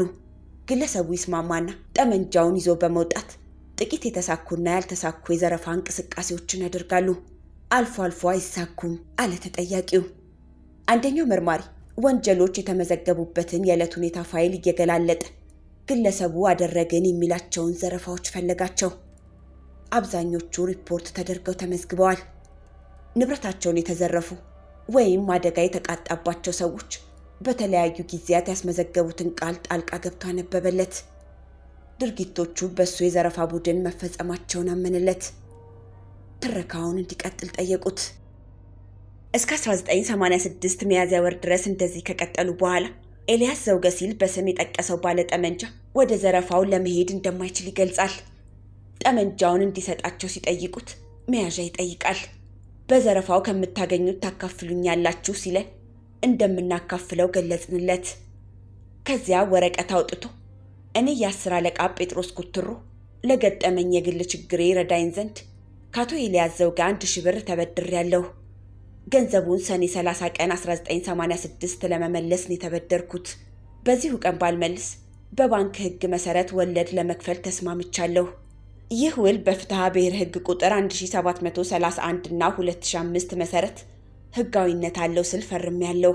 ይህንንም ስዋዋል ለዋስትና የሆነው ዘንድ የጡረታ መቀበያ ደብተሬን በፍላጎት ያስይዤ ከላይ የተጠቀሰውን ገንዘብ መቀበሌን በተለመደው ፊርማ ያረጋግጣለሁ የሚል ደብዳቤ ራሱ ጻፈና አስፈረመኝ። ከዚያ ኡዚ ጠመንጃውን ሰጠኝና በማዳበሪያ ከረጢት ውስጥ አድርጌ ወደ ቤቴ ሄድኩ አለ። ከዚህ በኋላ በጠመንጃው እያስፈራሩ መንገደኞችን መዝረፋቸውን ተረከ። አንደኛው መርማሪ ግንቦት 25 ቀን ስለተደረገው ስለ አቶ ፋሪስ አለማ ግድያ የሚያውቀው ነገር ይኖር እንደሆነ ጠየቀው። አውቃለሁ አለ ግለሰቡ። ሚያዝያ ውስጥ አንድ ቀን ጠጅ ቤት ቁጭ ብዬ ጌታቸው ጎአ የተባለው ሰው መጣ። በአገር ልጅነት እንተዋወቃለን። ቁጭ ብለን እየጠጣን ስንጨዋወት ፋሪስ አለማ እኔን በየቦታው እንደሚሰድበኝና እንደሚያጥላላኝ ነገረኝ። እኔንም በሚስቱ እየጠረጠረኝ እየወነጀለኝ ያስቸግሮኛል። እሷንም ሊገድላት እየዛተባት ነው። አንተ ወታደር አይደለህም እንዴ? ለምን አትገድለውም ሲል ጠየቀኝ። ፋሪሳን ለመግደል ከተስማማ 200 ብር እንደሚሰጠኝና ከገደልኩት በኋላ 500 ብር እንደሚጨምርልኝ ነገረኝ። በዚሁ ተለያየን። አንድ ቀን ገበያ ውስጥ አግኝቶኝ ፋሪሳን እንድገድልለት ድጋሚ ጠየቀኝ። የፋሪሳ ሚስት ባሏን እንዲያስገድልላት እየለመነችው እንደሆነና ለግድያው ከተወሰነው ውስጥ 100 ብሩን ራሷ እንደምትከፍል መናገሯን አጫወተኝ። እሱም የሚኖረው በፋሪሳ ለማይ ገንዘብ እርዳታ እየነገደ ስለሆነ ፋሪሳ እንዳያባርረው መስጋቱን ገለጸልኝ። ይህንን ሁኔታ ሽብሩ አሸናፊ ለተባለው ጓደኛ ያጫወትኩት። አመነታ። አንድ ቀን እሱ ቤት ቁጭ ብለን ዮሐንስ አሉላ መጣና የሚገደል ሰው አለ፣ 200 ብር እናገኝበታለን፣ 100 እንካፈላለን አልኩት። ተስማማ። ግንቦት 25 ቀን ከቀኑ 9 ሰዓት ላይ ሽብሩ ቤት እንዳለን ዮሐንስ መጣና ያልከውን ነገር ዛሬ አደርጋለሁ፣ እርቦኛል፣ ሰውየው 10 ብር ከሰጠኝ እራቴን በልቼ ሄዳለሁ አለኝ። ከቤት ወጥተን ሰውየውን ስንፈልገው ዋልን። በመጨረሻ ጠጅ ቤት አገኘ ነው። 5 ብር ብቻ ሰጠኝና ለዮሐንስ ሰጠሁት። ከምሽቱ 4 ሰዓት እኔ ቤት እንድንገናኝ ተስማምተን ተለያየን። በተባባልነው ሰዓት መጣ። ልጄ ስላለች እንዳታየው በመስኮት እንዲገባ አደረግኩ። እስከ ሌሊቱ 6 ሰዓት ተኛንና ተነሳን። ለዝርፊያ የምንከናነበውን ጥቁር ልብስ ሰጠሁትና ለበሰ። ከኤልያስ ዘውገ በፊርማ የተቀበልኩትን ኡዚ ጠመንጃ ከ30 ጥይት ጋር ሰጠሁት። ትንሽ ጊዜ አረፍ ብለን ከቤት ወጣንና ወደ ፋሪሳ ለማ ቤት ሄድን። ቆርቆሮ ቤት ውስጥ የተከመረ ሳንቃ ስላለ አንኳኳው። ከብቶቹን ፍታቸው፣ ዶሮች ቤት ሂድና አንዷን ያዛት፣ ሲንጫጩ ይሰማና ይወጣል፣ ችኩል ነው፣ በሩን ከፍቶ ሲወጣ በለው፣ ቆስሎ እንዳይተርፍ ተጠንቀቅ፣ መሞቱን አረጋግጥ አልኩት። ስንደርስ እሱ በአጥሩ ላይ ወጥቶ ግቢ ውስጥ ገባና በሩን ከፈተው። ጠመንጃውን አቀባበልኩትና ወደ ቤቱ ተመለከትኩ። ግቢ ውስጥ ሆኜ የሚሆነውን ስጠባበቅ ትንሽ ቆይቶ ጥይት ጮኸ። ወዲያው ዮሐንስ መጥቶ በአጥር ውስጥ መሳሪያውን አቀበለኝና ሄደ። መሳሪያውን ይዤ በመስኮት ገባሁና ዘጋግቼ ተቀመጥኩ። ወዲያው ግን የሰው ጩኸት ተሰማኝ። የአካባቢው ጎረቤት እየወጣ ወደ ፋሪሳ ቤት መሮጥ ሲጀምር እኔም ወጥቼ ሄድኩ። ፋሪሳ ሞቷል። አለቀስኩ። በነጋታው ሰው ቀብር ሲሄድ እኔ በጉርብትናዬ ድንኳን ስተክልና እንግዳ ስቀበል ቆየሁ። በሚቀጥሉት ቀናት ጌታቸው ጎአና የፋሪሳ ሚስት ተያዙ። ዮሐንስ የተባባልነውን ገንዘብ እንድሰጠው እየጨቀጨቀኝ ነበር። አንድ ቀን ወረዳው ፖሊስ ጣቢያ ሄጄ እስረኞች ቤት አጥር ስር ተጠጋሁና ለጌታቸው በእጄ ምልክት ሰጠሁት። እሱም ምልክት ሰጠኝ። እቤቱ ሄጄ ሚስቱን አነጋገርኳት። ጌታቸው 140 ብር አስቀምጦልሃል ብላ ሰጠችኝ። ገንዘቡን ይዤ 03 ቀበሌ ወደሚገኘው የሽብሩ አሸናፊ ቤት ሄድኩ። ዮሐንስ የለም። 70 ብር አስቀምጬለት ወደ ቤት ሄድኩ አለው። አንደኛው መርማሪ በሰኔ ወር ውስጥ ስለፈጸሙት ነገር ጠየቀው።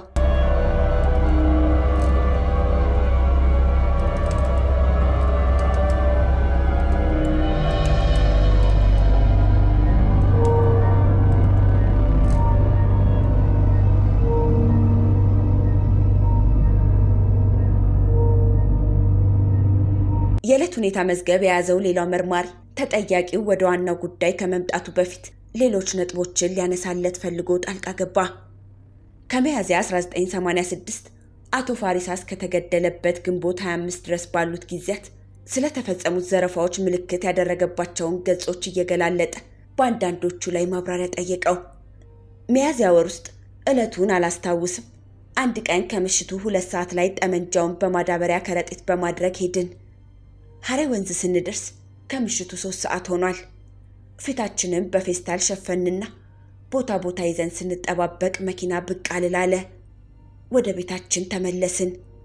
ከአንድ ሳምንት በኋላ እኔ፣ ሽብሩ አሸናፊ፣ መስፍን የሚባል የአባቱን ስም የማላውቀው ሰው ሆነን ከሌሊቱ 10 ሰዓት ላይ ወደ ጌንታ መስመር ተንቀሳቀስን። 11 ሰዓት ገደማ ደረስንና ቦታ ያዝን። ወዲያው ከአርባ ምንጭ አቅጣጫ ወደ ጌንታ የሚሄዱ ሰዎች አገኘንና አስቆምናቸው። እኔ መሳሪያውን ደገምኩ። ሽብሩ ቦምቡን አወጣ። መስፍን የተባለው ሰዎቹን ፈተሻቸውና 150 ብር አገኘን። ሰዎቹን ለቀቅንና ገንዘቡን 50 ብር ተከፋፍለን ወደ መጣንበት ተመለስን። ከ20 ቀን በኋላ ወደ ኮይራ መንገድ ሄድን።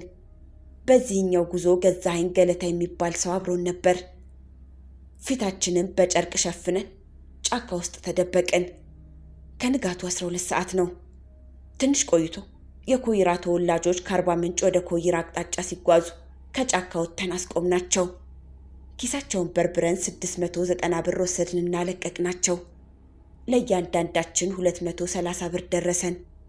ግንቦት ወር ውስጥ እኔ፣ ጡረታ 10 አለቃ፣ አጋፋሪ ቦንኬ፣ ገዛኸኝ ገለታና ማሙዬ ወይም ዮሐንስ አሉላ ሆነን ተንቀሳቀስን። አጋፋሪ ቦንኬ የሚባለው የኮይራ ሰዎች የሚጓዙበትን መንገድ አሳያችኋለሁ ብሎናል። ከሌሊቱ 10 ሰዓት እስከ 12 ሰዓት ከተጓዝን በኋላ ድንገት ብቅ ያሉ የጉጂ ሰዎች ክላሽ ይዘው ስለተከታተሉን ወደ ነጭ ሳር ፓርክ በሚወስደው ጫካ ውስጥ ሸሽተን ሄድንና እንራመድ በሚባለው መናፈሻ አቋርጠን ሽሌ መንገድ ወጣን። ፊታችንን በጨርቅ ሸፍነን የመንገድ ዳር ጫካ ውስጥ ስንጠባበቅ አንድ አረንጓዴና ነጭ ቀለም ቺኳንታ አውቶቡስ ሰው ጭኖ ከሽሌ ወደ አርባ ምንጭ አቅጣጫ ሲጓዝ አገኘ ነው። ከጫካው ወጣን። መሳሪያውን የያዘው ዮሐንስ ነበር። መኪናው ላይ ደገነበት። እኔና ገዛኸኝ ቦምብ አወጣንና ለሾፌሩ አሳየ ነው። መኪናው ግን ፍጥነቱን ጨመረ። ለማስፈራሪያው 2 ጥይት ወደ ሰማይ ተኮስን። መኪናው አልቆመም። ሽብሩ ድንጋይ አንስቶ ወረወረና የኋላውን መስታወት ሰበረው። መኪናው ሄደ። ወዲያው አንድ ነጭ አይሱዙ መኪና እየበረረች ስትመጣ ሸሽተን ወደ ጫካ ገባን። ሳይሳካልን ወደ ቤታችን ተመለስን ሲል ተረከ። ቀደም ባለው ገለጻው እንደተናገረው ከዚህ ቀጥሎም ግንቦት 25 ቀን አቶ ፋሪስ አለማን ገድለዋል። ከዚህ በኋላ ጥቂት ረፍት አድርገው ለዘረፋ የወጡት ሰኔ 13 ምሽት እንደሆነ ተናገረና ያቋረጠውን ታሪክ ጀመረው።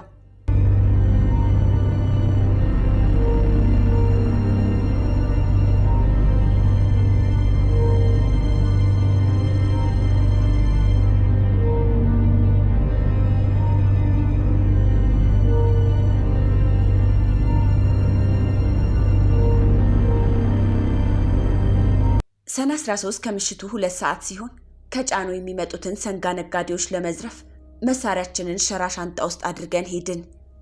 ግን አልተሳካልንም። የእርሻ ልማቱ ጠባቂዎች ጠመንጃ ይዘው ስላየን አያዋጣም ብለን ተውነውና ወደ ሽብሩ ቤት ሄድን። እዚያው ተኝተን አደርን። ከሌሊቱ 9 ሰዓት ላይ ተነሳንና ከቤት ወጣን። ኮይራ መንገድ ከሌሊቱ 12 ሰዓት ደረስን። መንገደኞች ነው የምንጠብቀው። ሽብሩ መሬት ሆኖ እኔ ዛፍ ላይ ሆኜ ከአርባ ምንጭ ወደ ኮይራ፣ ከኮይራ ወደ አርባ ምንጭ የሚሄዱትን በርቁ ለማየት ተስማማንና እኔ ዛፍ ላይ ወጣሁ። ዮሐንስ ጠመንጃውን ይዞ ይጠባበቃል። ሰዎች ማለፍ ጀመሩ። ግን ሁሉም ሰብሰብ እያሉን የሚጓዙት ብዛታቸው ስላስፈራን ምንም ሳናደርጓልን ጫካ ውስጥ ገብተን ተኛን። ወደ ከተማዋ ሄዶ የሚቀመስ ነገር ይዞልን እንዲመጣ ሽብሩን ላክ ነው። ከቀኑ 10 ሰዓት ላይ የባቄላ ቆሎ ይዞልን መጣ። ትንሽ ቆይተን ተነሳንና ወደ አዞ እርባታው ጣቢያ አቅጣጫ ሄድን። ይህ የሆነው ሰኔ 14 ነው ሲል ጣልቃ ገባ አንደኛው መርማሪ። በዚህ ዕለት ነው እናቱ አብርሃምን መንገድ ላይ ግንድ አጋድሞ የጠበቋቸው ሰዎች ቶዮታቸውን አስቁመው መንገደኞቹ ላይ ጥይት ያዘነቡባቸው። ወደ አዞ እርባታው ጣቢያ አቅጣጫ የሄዱበት ቀን በእርግጥ ሰኔ 14 እንደሆነ ነገረው ግለሰቡ። ይህ አካባቢ ለከተማዋ ቅርብ በመሆኑ የመንገድ ላይ ዘራፊዎችን ብዛም ደፍረው አያውቁም። ለማንኛውም ታሪኩን እንዲቀጥልለት ጠየቀው።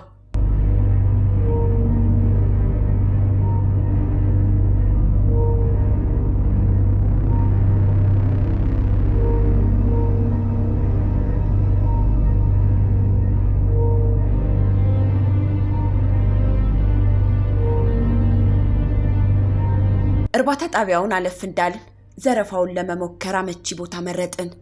ተሽከርካሪ ሲመጣ በቀላሉ ለማስቆም እንድንችል መንገዱ መሃል ወፍራም ግንድ ለማጋደም ወሰንና ግንድ ፍለጋ ወደ ጫካ ገባን። ተቆርጦ የተጋደመ ወፍራም እንጨት አገኘን። ሽብሩ ተሸክሞ ወደ መንገድ ዳር አወጣው። ከዚያ ምን ማድረግ እንዳለብን ተወያየን። እኔ መንገድ ዳር ቆሜ መኪና እንድጠባበቅና የንግድ መኪና ሲመጣ እንድጠራቸው፣ ዮሐንስ መሳሪያውን ሾፌሩ ላይ እንዲደግንና ሽብሩ ቦምቡን ይዞ ሰዎች እንዲፈትሽ ተስማማን። በየቦታችን ሆነን ስንጠባበቅ አንድ ነጭ አይሱዚ መኪና መጥቶ አለፈ። አላፏጫሁም። ትንሽ ቆይቶ አንድ ቡላ መኪና ተከትላ አለፈች። ከዚያም አንድ መኪና ከጨንቻ አቅጣጫ ቁልቁለቱን ስትወርድ ይችን እንዝረፍ ብያሰብኩና ተዘጋጀሁ። መኪናዋ ግን ወደ ጫካ ስትገባ መብራቱ ጠፍቶ ተሰወረችብን። ከ30 ደቂቃ በኋላ ቡላ መልክ ቶዮታ መኪና መጣች። 7 ያህል ሰዎች ከላይ ተጭነዋል። አፏጨሁ። ዮሐንስና ሽብሩ መጥተው ግንዱን መንገድ መሃል አጋደሙት። ፊታችንን በጨርቅ ሸፈንን። ዮሐንስ መሳሪያውን ደገነ። ሽብሩ ቦምቡን አወጣ። ግንዱ ጋር ሲደርስ መኪናው ቆመ። መብራት አጥፉ አለ ሽብሩ። አዙርና ወደ ጫካ ግባ አለ ዮሐንስ። እኔ ወደ መኪናዋ ስራመድ እሩምታ ተተኮሰ። መኪናዋ ላይ የነበሩ ሰዎች እየዘለሉ ወርደው እየጮሁ ወደ እርሻው ውስጥ ሮጡ። ወዲያው አንድ መኪና ከሩቅ መብራት እያበራች መጣች። ፈርቼ እነሱን ትቼ ወደ ጫካው ገባሁና ወደ ቤት ሄድኩ። እቤት ጫማዬን ቀይሬ ወደ ሽብሩ ቤት ሄድኩ። አገኘሁት። የበቆሎ እሸት ይበላ ነበር። አንተ የተያዝክ መስሎን ሰግተን ነበር አለኝ። መሳሪያው የት እንደሆነ ጠየቅኩት። ዮሐንስ ይዞት መሄዱን ነገረኝና እንዲቀበለው ነግሬው ወደ ቤት ተመለስኩ። በነጋታው ሰኔ 15 ከሌሊቱ 12 ሰዓት ላይ ፖሊሶች ያዙኝ ሲል አደረግኩ ያለውን አብራራ። አደጋውን ያደረሱበትን ምክንያት ተጠየቀ። መሳሪያውን የተኮሰው ዮሐንስ መሆኑን ገልጾ ዓላማቸው ግን ዘረፋ እንደሆነና መብራት እያበራ መጣ ሲል በታሪክ ውስጥ በገለጸው መኪና ፍርሃት ሙከራቸው መክሸፉን ገለጸ። አቶ ፋሪሳን ለመግደል የወሰኑት በገንዘብ ተደልለው መሆኑን የተናገረውን ጠቅሰው በዚህኛው ግድያ ተመሳሳይ ሁኔታ ስለመኖሩ ጠየቁት። ሁለተኛው አደጋ ከመጀመሪያው ጋር እንደማይመሳሰልና ከግድያው በፊት ከሶስቱ በቀር ከማንም ጋር እንዳልተነጋገሩበት ተናገረ። በሌላው ክፍል ያሉት የሁለተኛው የክትትል ቡድን አባላት በዚህ ጉዳይ ላይ በጥርጣሬ ተይዘው አስተያየት የተጠየቁ ሰዎችን ሲያነጋግሩ ቆይተው የቡድኑ መሪ ወደ ወንጀል መከላከሉ ኃላፊ ቢሮ ገባና ማስታወሻውን እየገላለጠ የዕለቱን ስራቸውን አብራራለት። በኢትዮጵያ ወንጌላዊት ቤተክርስቲያን የደቡብ ምዕራብ ሲኖዶስ በሚተዳደረውና ሟች አቶ አብርሃም መሐመድ በኃላፊነት በሚመሩት የአርባ ምንጭ ተግባር ዕድ ትምህርት ቤት ውስጥ አለ የተባለውን አለመግባባት በርካታ ሰዎች ገልጸውታል። አለመግባባቱ ለግድያው ምክንያት ሆኗል የሚለውን ጥያቄ ለመመለስ ይቻል ዘንድ በተደረገው ምርመራ አንዳንድ ፍንጮች ከየአቅጣጫው መጥተዋል።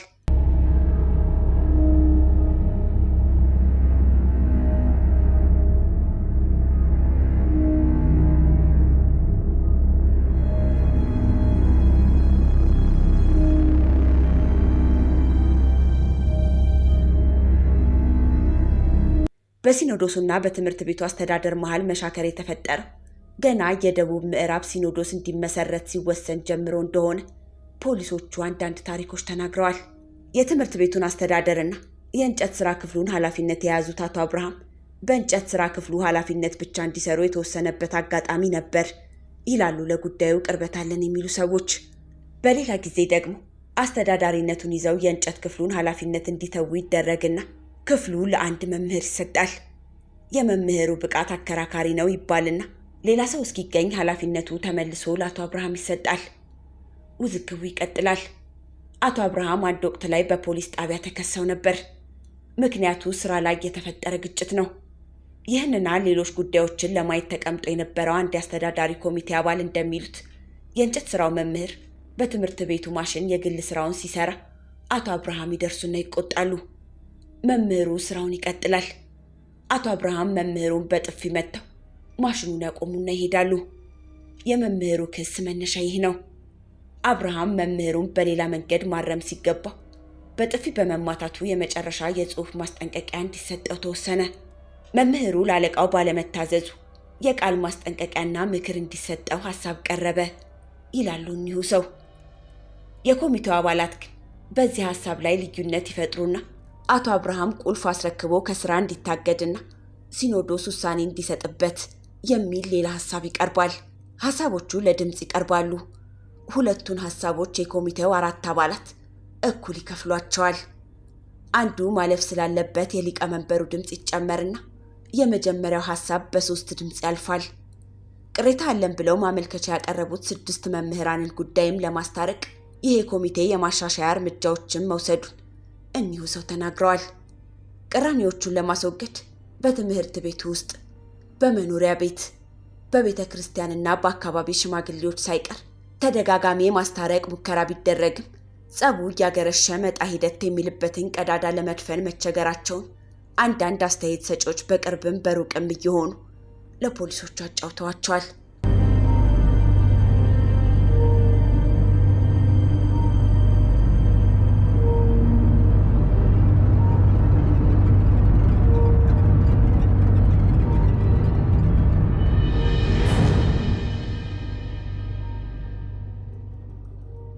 ከብዙ የይቅር ለእግዚአብሔር እርቆች፣ መተቃቀፎችና መሳሳሞች በኋላ የቀጠለው የጎሪጥ መታየት በመጨረሻ ለተፈጠረው አደጋ ድርሻ አለው የለውም ነው በሁለት የተለያዩ ሀሳቦች ውስጥ ያሉትን ባለጉዳዮች ሰፊ ጊዜ የያዘው። በአንደኛው የክትትል ቡድን ውስጥ ያሉ 2 ፖሊሶች በከተማዋ ደቡባዊ ክፍል ባለ አንድ የመኖሪያ ቤት አካባቢ የፈለጉትን አንድ አሮጌ ቤት በር አንኳኩቶ አስከፈቱ። በሩን ከፍቶ ብቅ ያለው ሰው ቀይ ቀጭን ነው። ሰላምታ ሰጡት። ስለ መልኩ የተነገራቸው ሰው ራሱ መሆኑን ሲያውቁ ሊያነጋግሩት እንደሚፈልጉ ገለጹለት። ፊቱ ላይ የድንጋጤ ደመና መንዣበብ ጀመረ። ከንፈሮቹ ተርበተበቱ። ቃላቶቹን እየቆራረጠ እሽታውን ገለጸላቸውና ኮት መደረብ እንደሚፈልግ ነግሯቸው አንድ ክፍል ወደ ሆነችው ዛኒጋባ ተመለሰ። ፖሊሶቹ ግራ እጆቻቸውን ወደ ጎናቸው ልከው እግሩን እየተከተሉ ጠበቁት። ከሳጥኑ ኮት አውጥቶ ደረበና ብቅ አለ። መሃላቸው አድርገውት ወደ ጣቢያ ሲመለሱ የአንድ ሰው ስም ጠየቁት። እንደሚያውቀው ነገራቸው። የሰዓት መጠገኛ ሱቆች ያሉበት የገበያ አካባቢ ሲደርሱ አንደኛው ፖሊስ ነጠል ብሎ ወደ ሱቆቹ ሄደና ወደ አንደኛው ሱቅ ጎራ አለ። ከትከሻው በላይ በመስኮት የሚታይ ወጣት ሊያነጋግረው ቀና አለ። ማንነቱን ነገረውና እንዲወጣ ጠየቀው። ወጣቱ ከሱቅ ወጥቶ ተከተለው። 4 ሆነው መንገዳቸውን ቀጠሉ።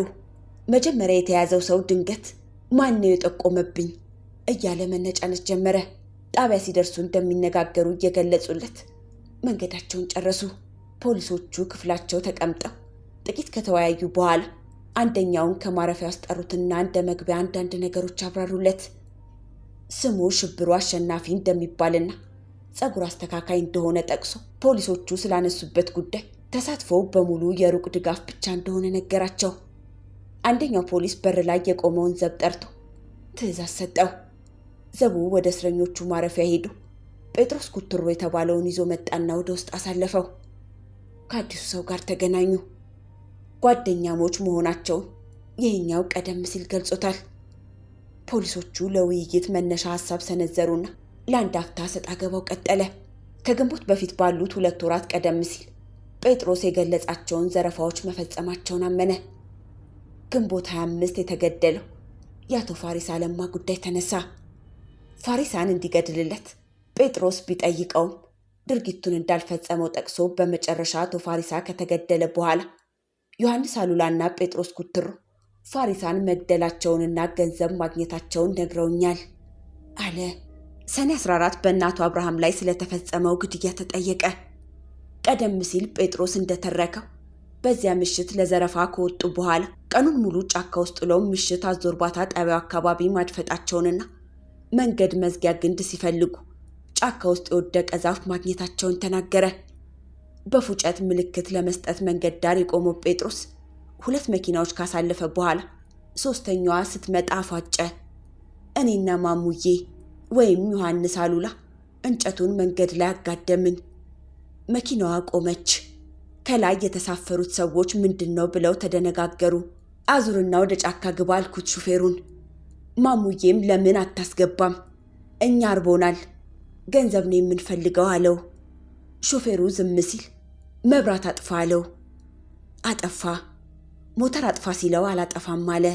ዮሐንስ ሹፌሩን አትገለውም ወይ ስለው ዮሐንስ እምቢ አልክ አይደል ብሎ ለማስፈራራት አንድ ጥይት በጭንቅላቱ ላይ ሲተኩስበት ሹፌሩ መጽሐፍ ይሁን ሽጉጥ ከመኪናው ውስጥ ሊያወጣ ሲል ዮሐንስ ተኩስ ከፈተ።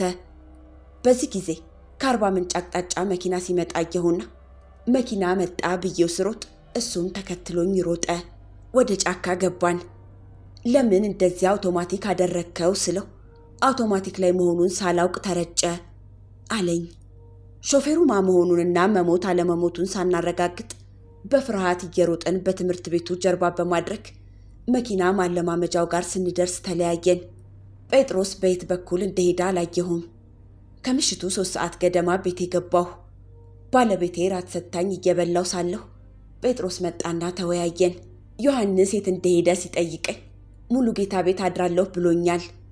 ስለ መሳሪያው አትፍራ አልኩት። ይህን ያህል ለፍቼ ሳልሰራበት መሳሪያውን አልመልስም። ጠዋት ዮሐንስ ከመጣ እንደምፈልገው ንገረው ብሎኝ ወደ ቤቱ ሄደ።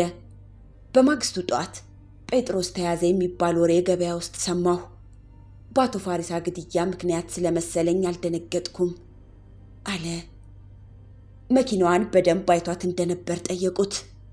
ቡላ መልክ መሆኗንና በሯ ላይ የኢትዮጵያ ወንጌላዊት ቤተክርስቲያን መካነ ኢየሱስ የሚል ጽሑፍ እንዳላት ያወቀው እዚሁ በተደረገለት ገለጻ መሆኑን ገልጾ በወቅቱ ግን ችኮላና ፍራቻ ስለነበር ላያት አልቻልኩም አለ። ይህ ግለሰብ በዘረፋውም ሆነ በግድያው ወቅት ቦምብ ይዞ እንደነበር ተጠቁሞበታል። አልካደም። ቤታቸውን ተከራይቶ ሲኖር የሚያውቃቸው አንድ የሽሌ ነዋሪ ቤታቸው ጠርተው እንደሰጡትና ፓፓዬ ሰንጥቆ ውስጡ በማድረግ በፌስታል ይዞ ወደ ቤቱ መሄዱን ተናገረ። እሱ እንደሚለው ሰውየው ቦምቡን የሰጡት በመሬት ድንበር የተጣሉትን አንድ ጎረቤታቸውን እንዲገልላቸው ነው። ጴጥሮስ ኩትሮ እንዳለው ይሄም እናቱ አብርሃምን ለመግደል የሌሎች ሰዎች ግፊት እንዳልነበርና ግድያው ለዘረፋ በወጡበት አጋጣሚ የተፈጸመ መሆኑን ተናግሮ ወደ ማረፊያው ተሸኘ። እሱን የወሰደው ዘብ ሁለተኛውን ተጠርጣሪ ይዞት መጣ። ወጣት ነው። 18 ዓመቱ መሆኑንና የ9ኛ ክፍል ተማሪነቱን ነገራቸው። የተደረገበት ጥቆማ በሁለቱም ግድያዎች ዮሐንስ አሉላ የተባለው ተፈላጊ ተኩሶበታል የተባለውን መሳሪያ አስቀምጦለታል የሚል ነው። ዮሐንስን አሳ ሲሸጥ እንደሚያውቀውና አንዳንዴ መሸብኝ ብሎ እሱ ወላጆች ቤት እየመጣ እንደሚያድር ተናገረ። ሰኔ 14 ከምሽቱ 3 ሰዓት ላይ ዮሐንስ ቤቱ መጥቶ እንደነበር ገለጸና አንድ በጨርቅ የተጠቀለለ ዕቃ አስቀምጥ ብሎ ሰጠኝ። ምን እንደሆነ አላየሁም። አድሮ ሄደ። ቀን 8 ሰዓት ላይ መጥቶ መረብ መግዣ 50 ብር አበድረኝ አለኝ። ዕቃው የሚሸጥ መሳሪያ መሆኑን ነገረኝና ገንዘቡን ሰጥቼው ሄደ። መሳሪያውን አውጥቼ አየሁት አለ። መሳሪያው አሁን የት እንደሆነ ጠየቁት ፖሊሶቹ። እቤቱ መሆኑን ነገራቸው። ውይይቱን በዚሁ አቁሞ ተነሱ። ወጣቱን ይዘው መኪናቸው ውስጥ ገቡና ወደ መኖሪያው ሄዱ። ሲደርሱ ከፊት እየመራቸው ገቡና አንድ ሳጥን ከፍቶ በጨርቅ የተጠቀለለ ነገር አስረከባቸው። አንደኛው ፖሊስ ተቀብሎ ገላለጠው። ካርታ የጎረሰ ኡዚ መሳሪያ ብቅ አለ። ይዘውት ወደ ጣቢያቸው ተመለሱ።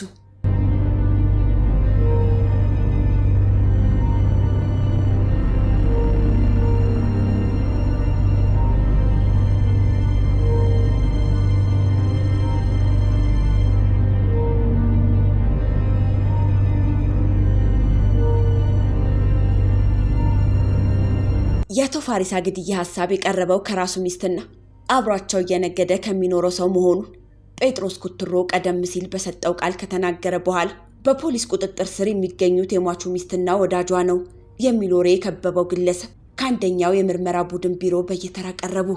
ፖሊሶቹ መጀመሪያ ማነጋገር የፈለጉት ሰውየውን ነው።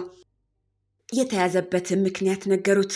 ይሄ ሰው በአቶ ፋሪሳ ሞት ምክንያት ምን ያህል እንዳለቀሰና ለገላጋይ እንዳስቸገረ ፖሊሶቹ ያስታውሳሉ። ጥርጣሬያቸውን ነገሩት። እንዴት እኔ ገደለ ባላለሁ እያለ ጣቢያውን ሲበጠብጠው ነበር የቆየው። ሟቹን አባቴና ረዳቴ ሲል ገልጾታል። የሟቹ ሚስትና ሌሎቹም ከተያዙና ጣታቸውን ከጠቆሙበት በኋላ ግን ረገብ ብሎ የመጀመሪያውን ጩኸቱን ተወ። ስሙን ጌታቸው ጎአ ሲል ሰጠ። ባለትዳርና የ26 ዓመት ዕድሜ ሰው መሆኑን ገለጸ። ከአቶ ፋሪሳ ጋር የተገናኘው በንግድ እንደሆነና አብረው እየነገዱ ተረዳድተው ለመኖር መስማማታቸውን ተናገረ። ከዚያ በኋላ አቶ ፋሪሳ ወላይታና ጊዶሌ እየሄደ የሚያመጣቸውን ሸቀጦች እየተቀበሉ ከፋሪሳ ሚስት ጋር 40 ምንጭ ገበያ እያቀረቡ ሲነግዱ መኖራቸውን ተረከ። ሰላማዊው ኑሮ ግን አንድ ወቅት ላይ መደፍረስ ጀመረ። አላቸው። ሚስቱን በወዳጅነት የያዝኩ መስሎት ለየት ያለ ጸባይ ያሳየኝ ጀመር። ፍቅራችን እየቀነሰ መጣ። እህቱም አኮረፈችኝ። አንድ ምሽት ላይ ወደ ፋሪሳ ቤት ሄድኩ። እሱ እንደሌለ አውቃለሁ። ልጆቹን ሳር ቤት ውስጥ ትተን ከሚስቱ ጋር ወደ አዲሱ ቆርቆሮ ቤት ሄድንና ወሬ ጀመርን። ባለቤቴ ባንተ ጠርጥሮኛል፣ እህቱም አኩርፋኛለች፣ ሚስትህም አታናግረኝም ብላ ነገረችኝ። ሁለታችንም እልህ ስለያዘ ቤት ውስጥ መሬት ግብረ ስጋ ግንኙነት ፈጸምን። ከዚያ ፍቅራችን በጣም እያየለ መጣ። ቡና ቤት እየሄድን ቢኖ በለስላሳ መጠጣት ጀመርን አለ።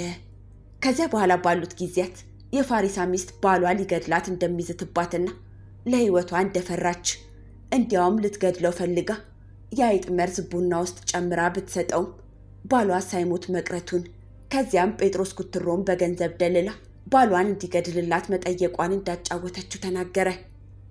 ፋሪሳ ለማ እኔንና ሚስቱን ለማስገደል እየሞከረ ስለሆነ ሳይቀድመን እንቅደመው በማለት ለጊዜው አየለች።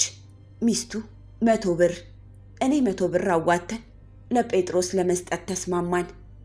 አንድ ቀን ተገናኝተን ስንነግረው ገንዘቡን አሁኑኑ አምጡ አለኝ። አሁን የለኝም አልኩት።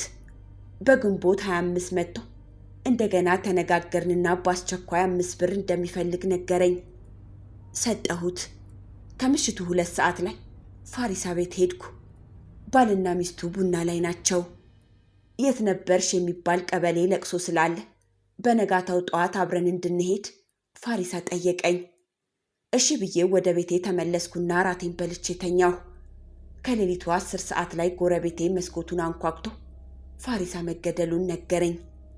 ተነስቼ ሄድኩና ሀርጴ እያደረግኩ ጮኩ ሲል ተረከ። በመጨረሻም መጸጸቱን ነገራቸው። የቅርብ ጓደኛዬ ነበር። አብረን በልተን ጠጥተን በደስታም ሆነ በሐዘን ሳንለያይ ተፈቃቅረን እያለን ከባለቤቱ ጋር ግብረ ስጋ ግንኙነት በመፈጸሜና በመጨረሻም እንዲገደል ገንዘብ በመክፈሌ ጥፋተኛ ነኝ። እሱ ከሞተ በኋላ ከሚስቱ ጋር ንግዱን በከፍተኛ ደረጃ በማካሄድ ለገዳዮቹ ቃል የገባነውን ጠቅላላ 700 ብር ለመክፈል ከተስማማነው በቀር ለጋብቻ የተዋዋልነው ወይም በፍቅር ለመቀጠል የተነጋገርነው ነገር የለም ካለ በኋላ ለፈጸምኩት ወንጀል መንግስት የሚያስፈልገውን እርምጃ ይውሰድብኝ ሲል ደመደመ። በአንዳንድ ጥያቄዎች ላይ ካነጋገሩት በኋላ ወደ መሸኛው አሰናበቱት። የምርመራ ቡድኑ ኃላፊ የሟቹን ሚስት እንዲጠራት በር ላይ ለቆመው ዘብ ነገረው።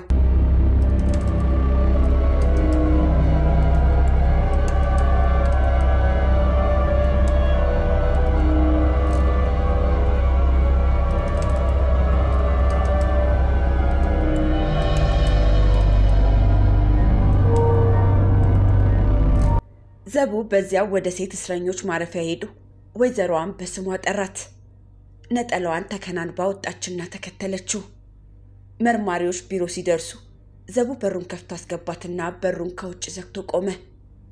አየለች ዳካ እንደምትባልና 34 ዓመት እንደሆናት ነገረቻቸው። በጽሁፍ የሚቀበላት ፖሊስ የሚያቀርብላትን ጥያቄ እየተከተለች ከቀደመው ባሏ ከአቶ ፋሪሳ ለማ 4 ልጆች ወልዳ 2 በህመም መሞታቸውን፣ ባልና ሚስቱ አትክልት እየነገዱ በሰላም መቆየታቸውንና አንድ የሳር ቤትና አንድ የቆርቆሮ ቤት መስራታቸውን ነገረቻቸው። ከሷ በፊት ቃሉን የሰጠው ጌታቸው ጎአ 1984 ዓ.ም ላይ ቤተሰቡን በንግድ ስራ ይቀላቀላል። ባል ፋሪሳ ለማ ከአርባ ምንጭ ወጣ እያለ የንግድ ሸቀጦችን ያመጣል። ሚስትና አቶ ጌታቸው ገበያ እየወሰዱ ይሸጣሉ።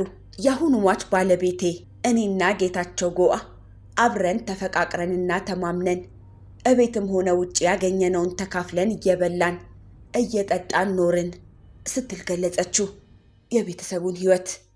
ቆየት ብሎ ግን ምክንያቱም በማላቀው ሁኔታ ባለቤቴ ቀድሞ ጸባዩን በመለወጥ ዘወትር በጭቅጭቅና በስድብ እኔን ማዋረድ ሆነ ስራው አለች። ዱላም ተከተለ ትላለች። ከጌታቸው ጋር ሆቴል እየሄዱ ቢራ ይጠጡ እንደነበር ጠቀሰችው። የባሏ እህትና የጌታቸው ሚስት ጥርጣሬም አላስቀምጣለኝ ትላለች። እና አንድ ቀን ጌታቸው ጎአ ቤቴ መጣ። ባለቤቴ ቤት የለም። ከጌታቸው ጋር ቁጭ ብለን ስንጨዋወት ሁለታችንም በመታማታችን ስለያዝን ከቀኑ 12 ሰዓት ገደማ ከሳር ቤት ወጥተን ወደ ቆርቆሮ ቤት ሄድንና ሰሌን መሬት በማንጠፍ የግብረ ስጋ ግንኙነት ፈጽመናል። ከዚያ በኋላ ለጌታቸው ያለኝ ፍቅር እያየለ ለባለቤት ያለኝ ፍቅር እየቀነሰ መጣ። ጭቅጭቁ ባሰበት። በሚያደርስብኝ በደል ስለተማረርኩ እሱንም ራሴንም ለማጥፋት ወስኜ የአይጥ መርዝ ከገበያ ገዛሁና ቡና አፍልቼ ጨመርኩበት። ቀድቼ ልጠጣው ስል ሽታ ስለመጣ ሳልጠጣው ደፋሁት። ጌታቸው በሰጠው ቃል ግን ቡናውን እንዳጠጣችው ነግራኛለች ብሏል። ከዚያ በአካባቢያችን ያለውን የቀድሞ ወታደር ጴጥሮስ ኩትሮን አገኘሁትና ባለቤቴን እንዲገድልልኝ አማከርኩት። እሱም እየሰደበ እንዳስቸገረውና እንደሚፈልገው ነገረኝ። እኔ ጠየቅኩት እንዲፈጸም ግን 100 ብር ጠየቀኝ። ለጊዜው የለኝም ብዬው ተለያየን። ግንቦት 17 ጠዋት ላይ ነበር። ሌላ ቀን ይህን ጉዳይ ለጌታቸው ነገርኩት። ጴጥሮስን እንደሚያማክረው ነገረኝ። ተስማማን። ግንቦት 25 በግምት ከሌሊቱ 8 ሰዓት ላይ ከፋሪሳ ጋር አልጋችን ላይ ተኝተን ሳለን በመጀመሪያ ቆርቆሮ ቤት ያለው ጣውላ ተንኳኳ። ከዚያም ዶሮዎች ተንጫጩ። ፋሪሳ ወይኔ ዶሮዎቼን ድመት ጨረሳቸው እያለ ካልጋ ራቁቱን ወረደና ዱላ ይዞ ከቤት ወጣ። ወዲያው ሩምታ ተኩስ ተከፈተ። ከቤት አልወጣሁም። የጎረቤት ሴቶች ጩኸት ተሰማኝ። ወዲያው ፋሪሳ በደረቱ ተደፍቶ ወድቋል ስትል አብራራችሁ። ከዚህ በኋላ ለቅሶውንና ቀብሩን በተጠርጣሪነት የመያዟን ጉዳይ አወራች። ስለዚህ አለች ወይዘሮዋ በመጨረሻ አንደኛ ባለቤቴ ያለ ከጌታቸው ጋር ግብረ ስጋ በመፈጸሜ፣ ሁለተኛ የ16 ዓመት የትዳር ጓደኛዬንና የልጆቼን አባት በማስገደሌ ጥፋተኛ ስለሆንኩኝ መንግስት ይቅርታ እንዲያደርግልኝ ጠይቃለሁ። ከባሏ ሞት በኋላ ዓላማዋ ምን እንደነበር ጠየቋት ፖሊሶች። ከጌታቸው ጋር እየነገድን አብረን በፍቅር ለመኖር ነበር አለቻቸው። ጌታቸው ግን ቀደም ሲል ንግዱን በከፍተኛ ደረጃ በመቀጠል ለገዳዮቹ የገባነውን ገንዘብ ለመክፈል እንጂ በፍቅር ወይም በጋብቻ ለመቀጠል ስምምነት አላደረግንም ብሎ ነበር።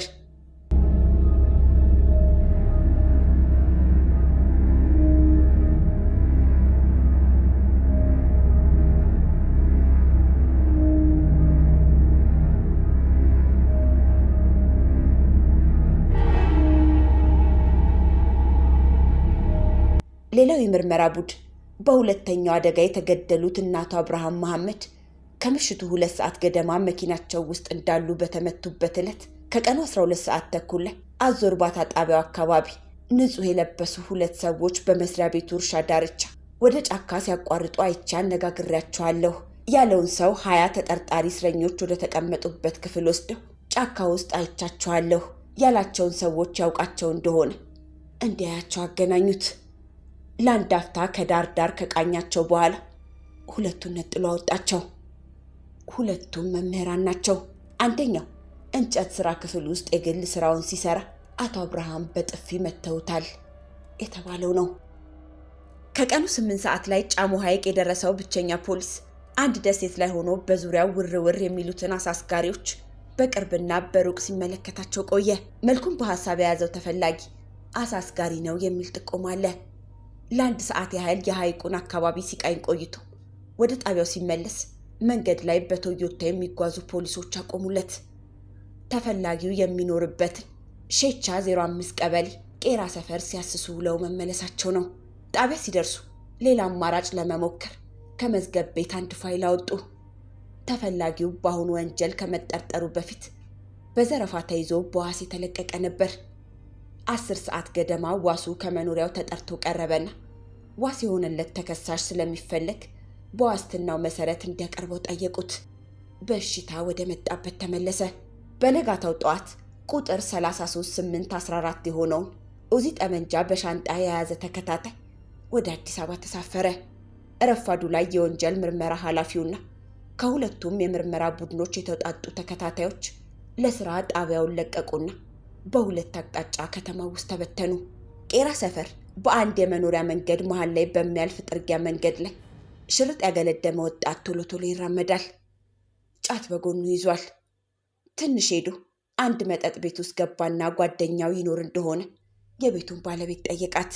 ወይዘሮዋ ትኩር ብላ አይታው ለምን እንደፈለገው ጠየቀችው። ቀጠሮ እንዳላቸው ነገራት።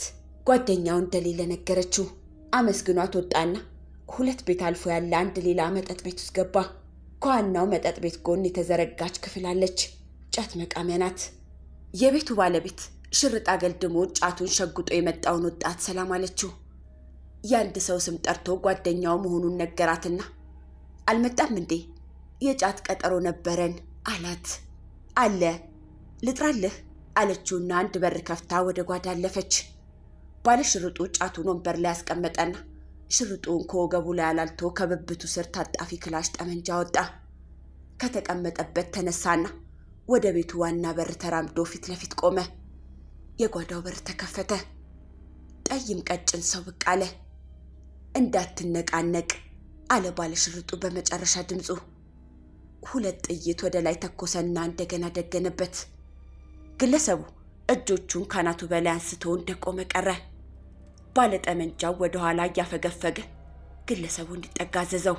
ግለሰቡ በቀስታ እየተራመደ ከቤቱ ውስጥ ወጣና መንገድ ላይ ተፋጠው ቆሙ። የጥይት ተኩስ የሰሙ ፖሊሶች በቶዮታ እየበረሩ ደረሱ። 2 ወረዱና ግለሰቡን ተጠጉት። ግለሰቡ እጆቹን ለካቴና አስረከበ። መኪናቸው ውስጥ አስገቡት።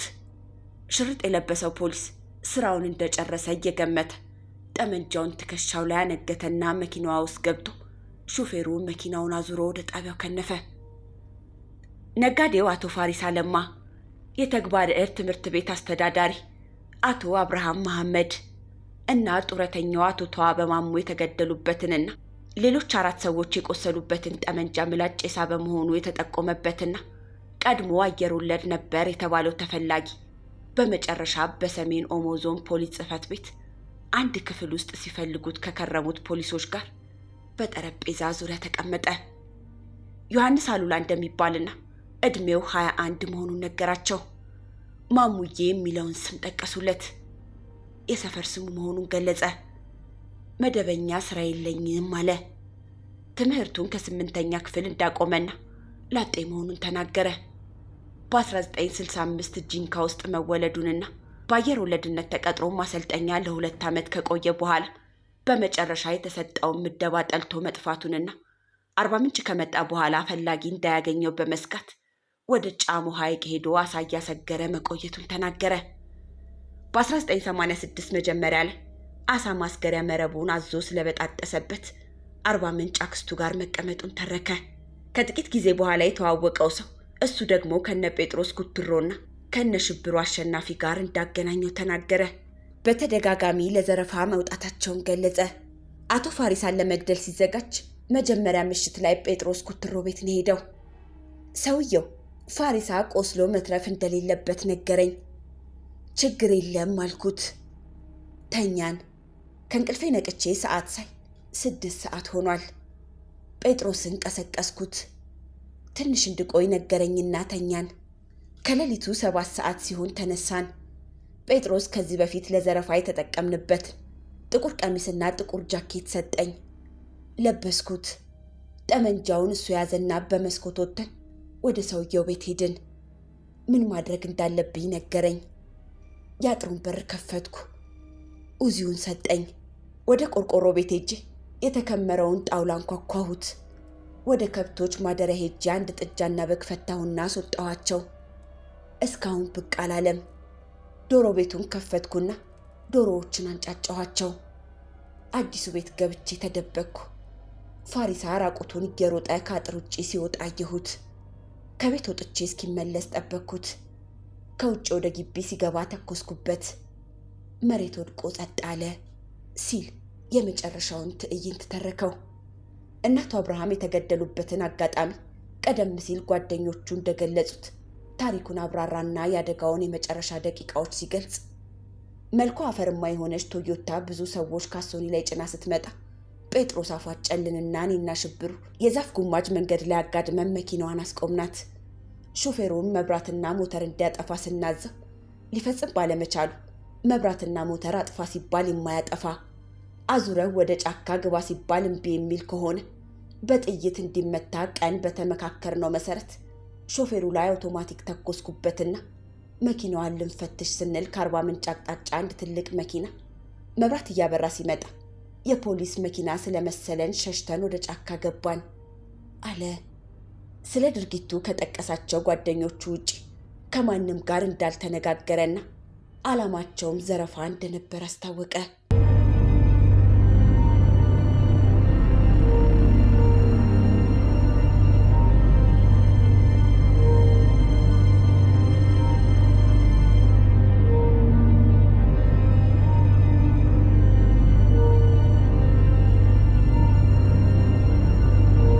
አዲስ አበባ የሚገኘው የፖሊስ ሰራዊት ማዕከላዊ ቢሮ ላብራቶሪ ከአርባ ምንጭ የተላከለትን ጠመንጃ ቀልሆች መርምሮ የላከው ደብዳቤ ጠዋት ላይ የዞኑ ፖሊስ አዛዥ ቢሮ ደረሰ።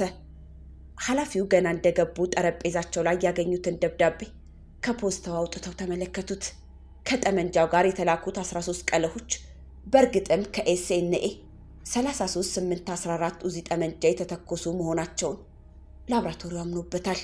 አብሮ የተላከ አንድ የጥይት እርሳስ ግን በላዩ ላይ ሊገኝ የሚችለው ማስረጃ በመበላሸቱ ከዚህ ጠመንጃ የተተኮሰ ለመሆኑ ለማረጋገጥ አለመቻሉም ተጽፏል። 13ቱ ቀለሆች በመጀመሪያ ከተገደለው ከአቶ ፋሪስ አለማ የመኖሪያ ግቢና እናቱ አብርሃም በመኪና ሲጓዙ ባስቆሟቸው ሰዎች ከተገደሉበት ጎዳና ላይ የተለቀሙ ናቸው። በቁጥር የተጠቀሰውን ኡዚ ጠመንጃ ለሁለቱም ግድያዎች ስራ ላይ ያዋሉት መሆኑን ቃላቸውን የሰጡት ተከሳሾች ተናግረዋል። ኃላፊው የፖሊሶቹ ረዥም ውጣ ውረድ ውጤት እንዳስገኘ እየገመቱ ደብዳቤውን ጉዳዩን ለያዙት ተከታታዮች አሳለፉት።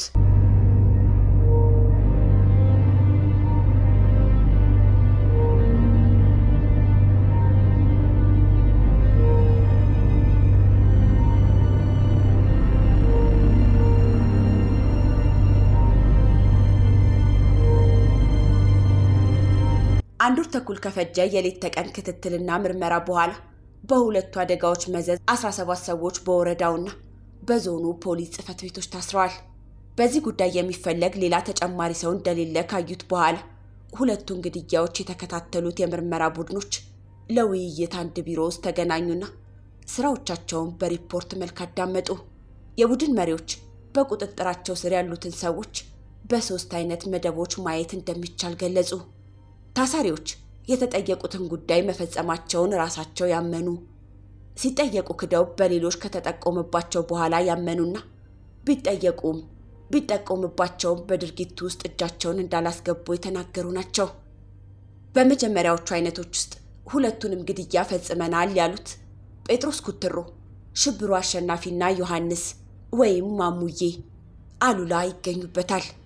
ሁለተኞቹ የለንበትም ካሉ በኋላ ከሌሎች በቀረበ ጥቆማ ያመኑት የመጀመሪያው ሟች ሚስትና ወዳጇ መሆኑን እሱም ሌሎችም የገለጹት ጌታቸው ጎአ የተባለው ግለሰብና ሌሎች ናቸው። ሶስተኛው አይነት በእናቱ አብርሃም ግድያ የጥርጣሬ ጥቆማ የተደረገባቸውን መምህራንና ሽብሩ አሸናፊ የያዘው የእጅ ቦምብ ባለቤት ናቸው የተባሉትን ግለሰብ ያጠቃልላል። በመጀመሪያው ምድብ ውስጥ የሚገኙት 3 ሰዎች በማንኛውም ህገወጥ መንገድ ቢሆን ገንዘብ ለመቀማት የተሰማሩ መሆናቸውን አምነው አቶ ፋሪሳም በሚስቱና በጓደኛው ጥያቄና ገንዘብ ክፍያ እንደገደሉትና ለሌላ ዘረፋ በወጡበት አጋጣሚ ያገኙትን መኪና አስቆመው ለዘረፋ ሲዘጋጁ ሾፌሩ ትዕዛዛቸውን ባለማክበሩ መተኮሳቸውን ተናግረዋል። በዚህ ተኩስ የሞቱት አቶ አብርሃም መሐመድና አቶ ተዋበ ማሞ መሆናቸው ነው። በዚህኛው ግድያ እንደ መጀመሪያው አይነት የሌላ ወገን ግፊትና የገንዘብ ስጦታ እንደሌለበትና ግድያው ድንገተኛ እንደሆነ ተናግረዋል።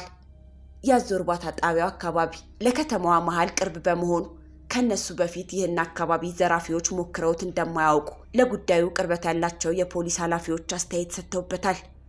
ፖሊሶቹ በሁለተኛው ምድብ ያስቀመጧቸው ሰዎች የመጀመሪያው ሟች ፋሪስ አለማ ከተገደለ በኋላ እንደ ማንኛውም ሀዘንተኛ አልቅሰው ሟችን የቀበሩ ናቸው።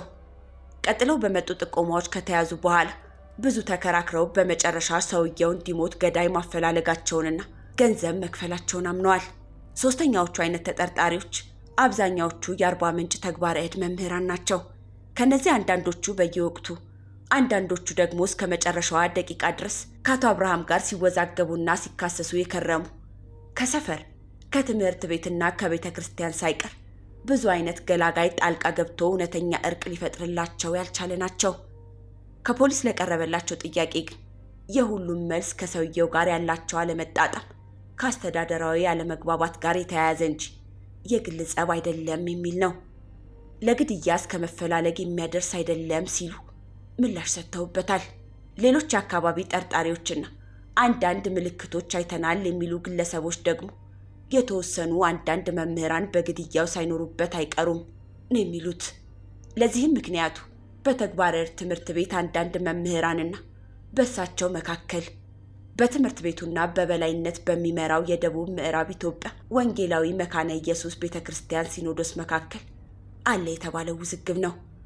ውዝግቡ ከቆየበት ጊዜ ለማስታረቅ ከሞከሩት ክፍሎች ብዛትና ከሙከራው ድግግሞች መጠን አንጻር ሲታይ ውዝግቡ የከረረ ሊባል እንደሚችል ፖሊሶች ይገምታሉ። አንዳንድ ጠቋሚዎችም ይህንኑ ተናግረዋል። ውዝግቡን አንዳንዶች ከስልጣን ጉጉት ጋር ሲያያይዙት፣ ሌሎች ደግሞ ከስራ ለመግባባት አንጻር ያዩታል። ጸቡ ያስተዳደርም ይሁን የስልጣን የግልም ይሁን የማህበር ዞሮ ዞሮ ሽኩቻ እንደነበር በገላጋይነት ገብተናል ያሉ ሰዎች ቀርበው ተናግረዋል። አንድ ምስክር እንደገለጹት አቶ አብርሃምን ከአንድ ሰው ጋር ለማስታረቅ ለሰኔ 15 ከቀኑ 11 ሰዓት ቀጠሮ ተይዞ ነበር። አቶ አብርሃም ግን ሰኔ 14 ከምሽቱ 2 ሰዓት ለትምህርት ቤቱ አገልግሎት የሚውል እንጨት ለመግዛት ከሄዱበት ሲመለሱ ተገደሉ። አብሮ የሞተው ተዋበ ማሙ የሚባለው ሰው በጡረታ የሚተዳደር የቀድሞ ወታደር እንደነበር ተገልጿል። አቶ አብርሃም ልጁን ክርስትና አንስተዋል። የቅርብ ጎረቤታሞች ናቸው። ከአቶ አብርሃም ጋር የሄደው በዚሁ ቀረቤታቸው የተነሳ እንደ ጓደኛ ሆኖ እንደነበር ሚስቱ ተናግራለች። አንድ ሌላ ጠቋሚ አቶ አብርሃም ከመገደላቸው 2 ቀናት ቀደም ብሎ በመጨረሻ ገዳይ መሆኑን ያመነው ዮሐንስ አሉላ ወደሚኖርበት ቤት አቅጣጫ በመኪና ሲሄድ አይቻለሁ ብሏል። የሌላው ጸበኛ ወጣት ልጅም በዚያው ሰሞን ከዮሐንስ ጋር ጫተራው አካባቢ ሲንጎራደዱ አግኝቻቸው ነበር ብሏል። ይኸው ጠቋሚው የተባለው ወጣት ተግባረ ዕድ ለመግባት ተወዳድሮ ፈተና በመውደቁ አቶ አብርሃም ነው የጣለኝ እያለ ሲዝት ነበር የተባለ ነው። አላልኩም ብሏል እሱ። ሌላው ጠቋሚ የግድያው ዕለት ምሽት 12 ሰዓት ተኩል ገደማ በግድያው ቦታ ሰዎች አይቻለሁ ካለ በኋላ 2 መምህራንን ከተጠርጣሪዎች መሃል ነጥሎ በማውጣት ቦታው ላይ ያያቸው ሰዎች እነሱ መሆናቸውን ተናግሯል። ቤታቸው ሲፈተሽ የተገኘውን አንድ ጃኬት አንደኛው መምህር በወቅቱ ለብሶት የነበረ ነው ብሎታል ይሄው ሰው። ሌላው ተናጋሪ አንዱ ጸበኛ ከልጁ ጋር መጥተው አብርሃም መገደሉን በደስታ መንፈስ ነገሩኝ፣ ሆስፒታል ሰው ሲላቀስ ሁለቱ ይዝናኑ ነበር ብሏል።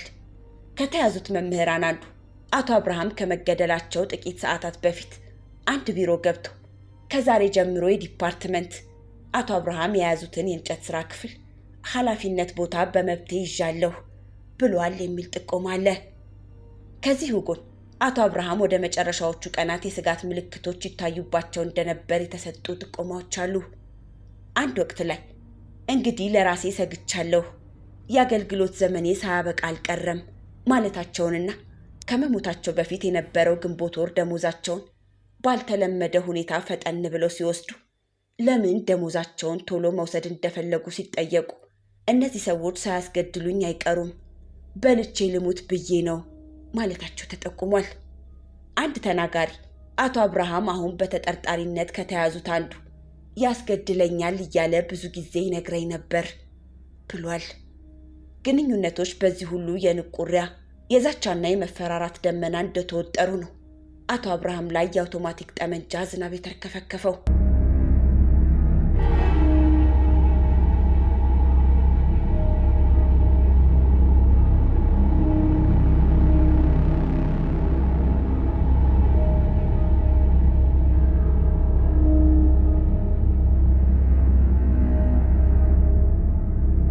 የተጠርጣሪዎችን የምስክሮችንና የጠቋሚዎችን ቃል የሐኪም የፖሊስ ላብራቶሪና ከተግባረ ዕድ ትምህርት ቤት የተገኙ ጽሑፎችን የያዘው 362 ገጽ የምርመራ መዝገብ የዞኑ ፖሊስ ወንጀል ምርመራ ኃላፊ ቢሮ ደረሰ።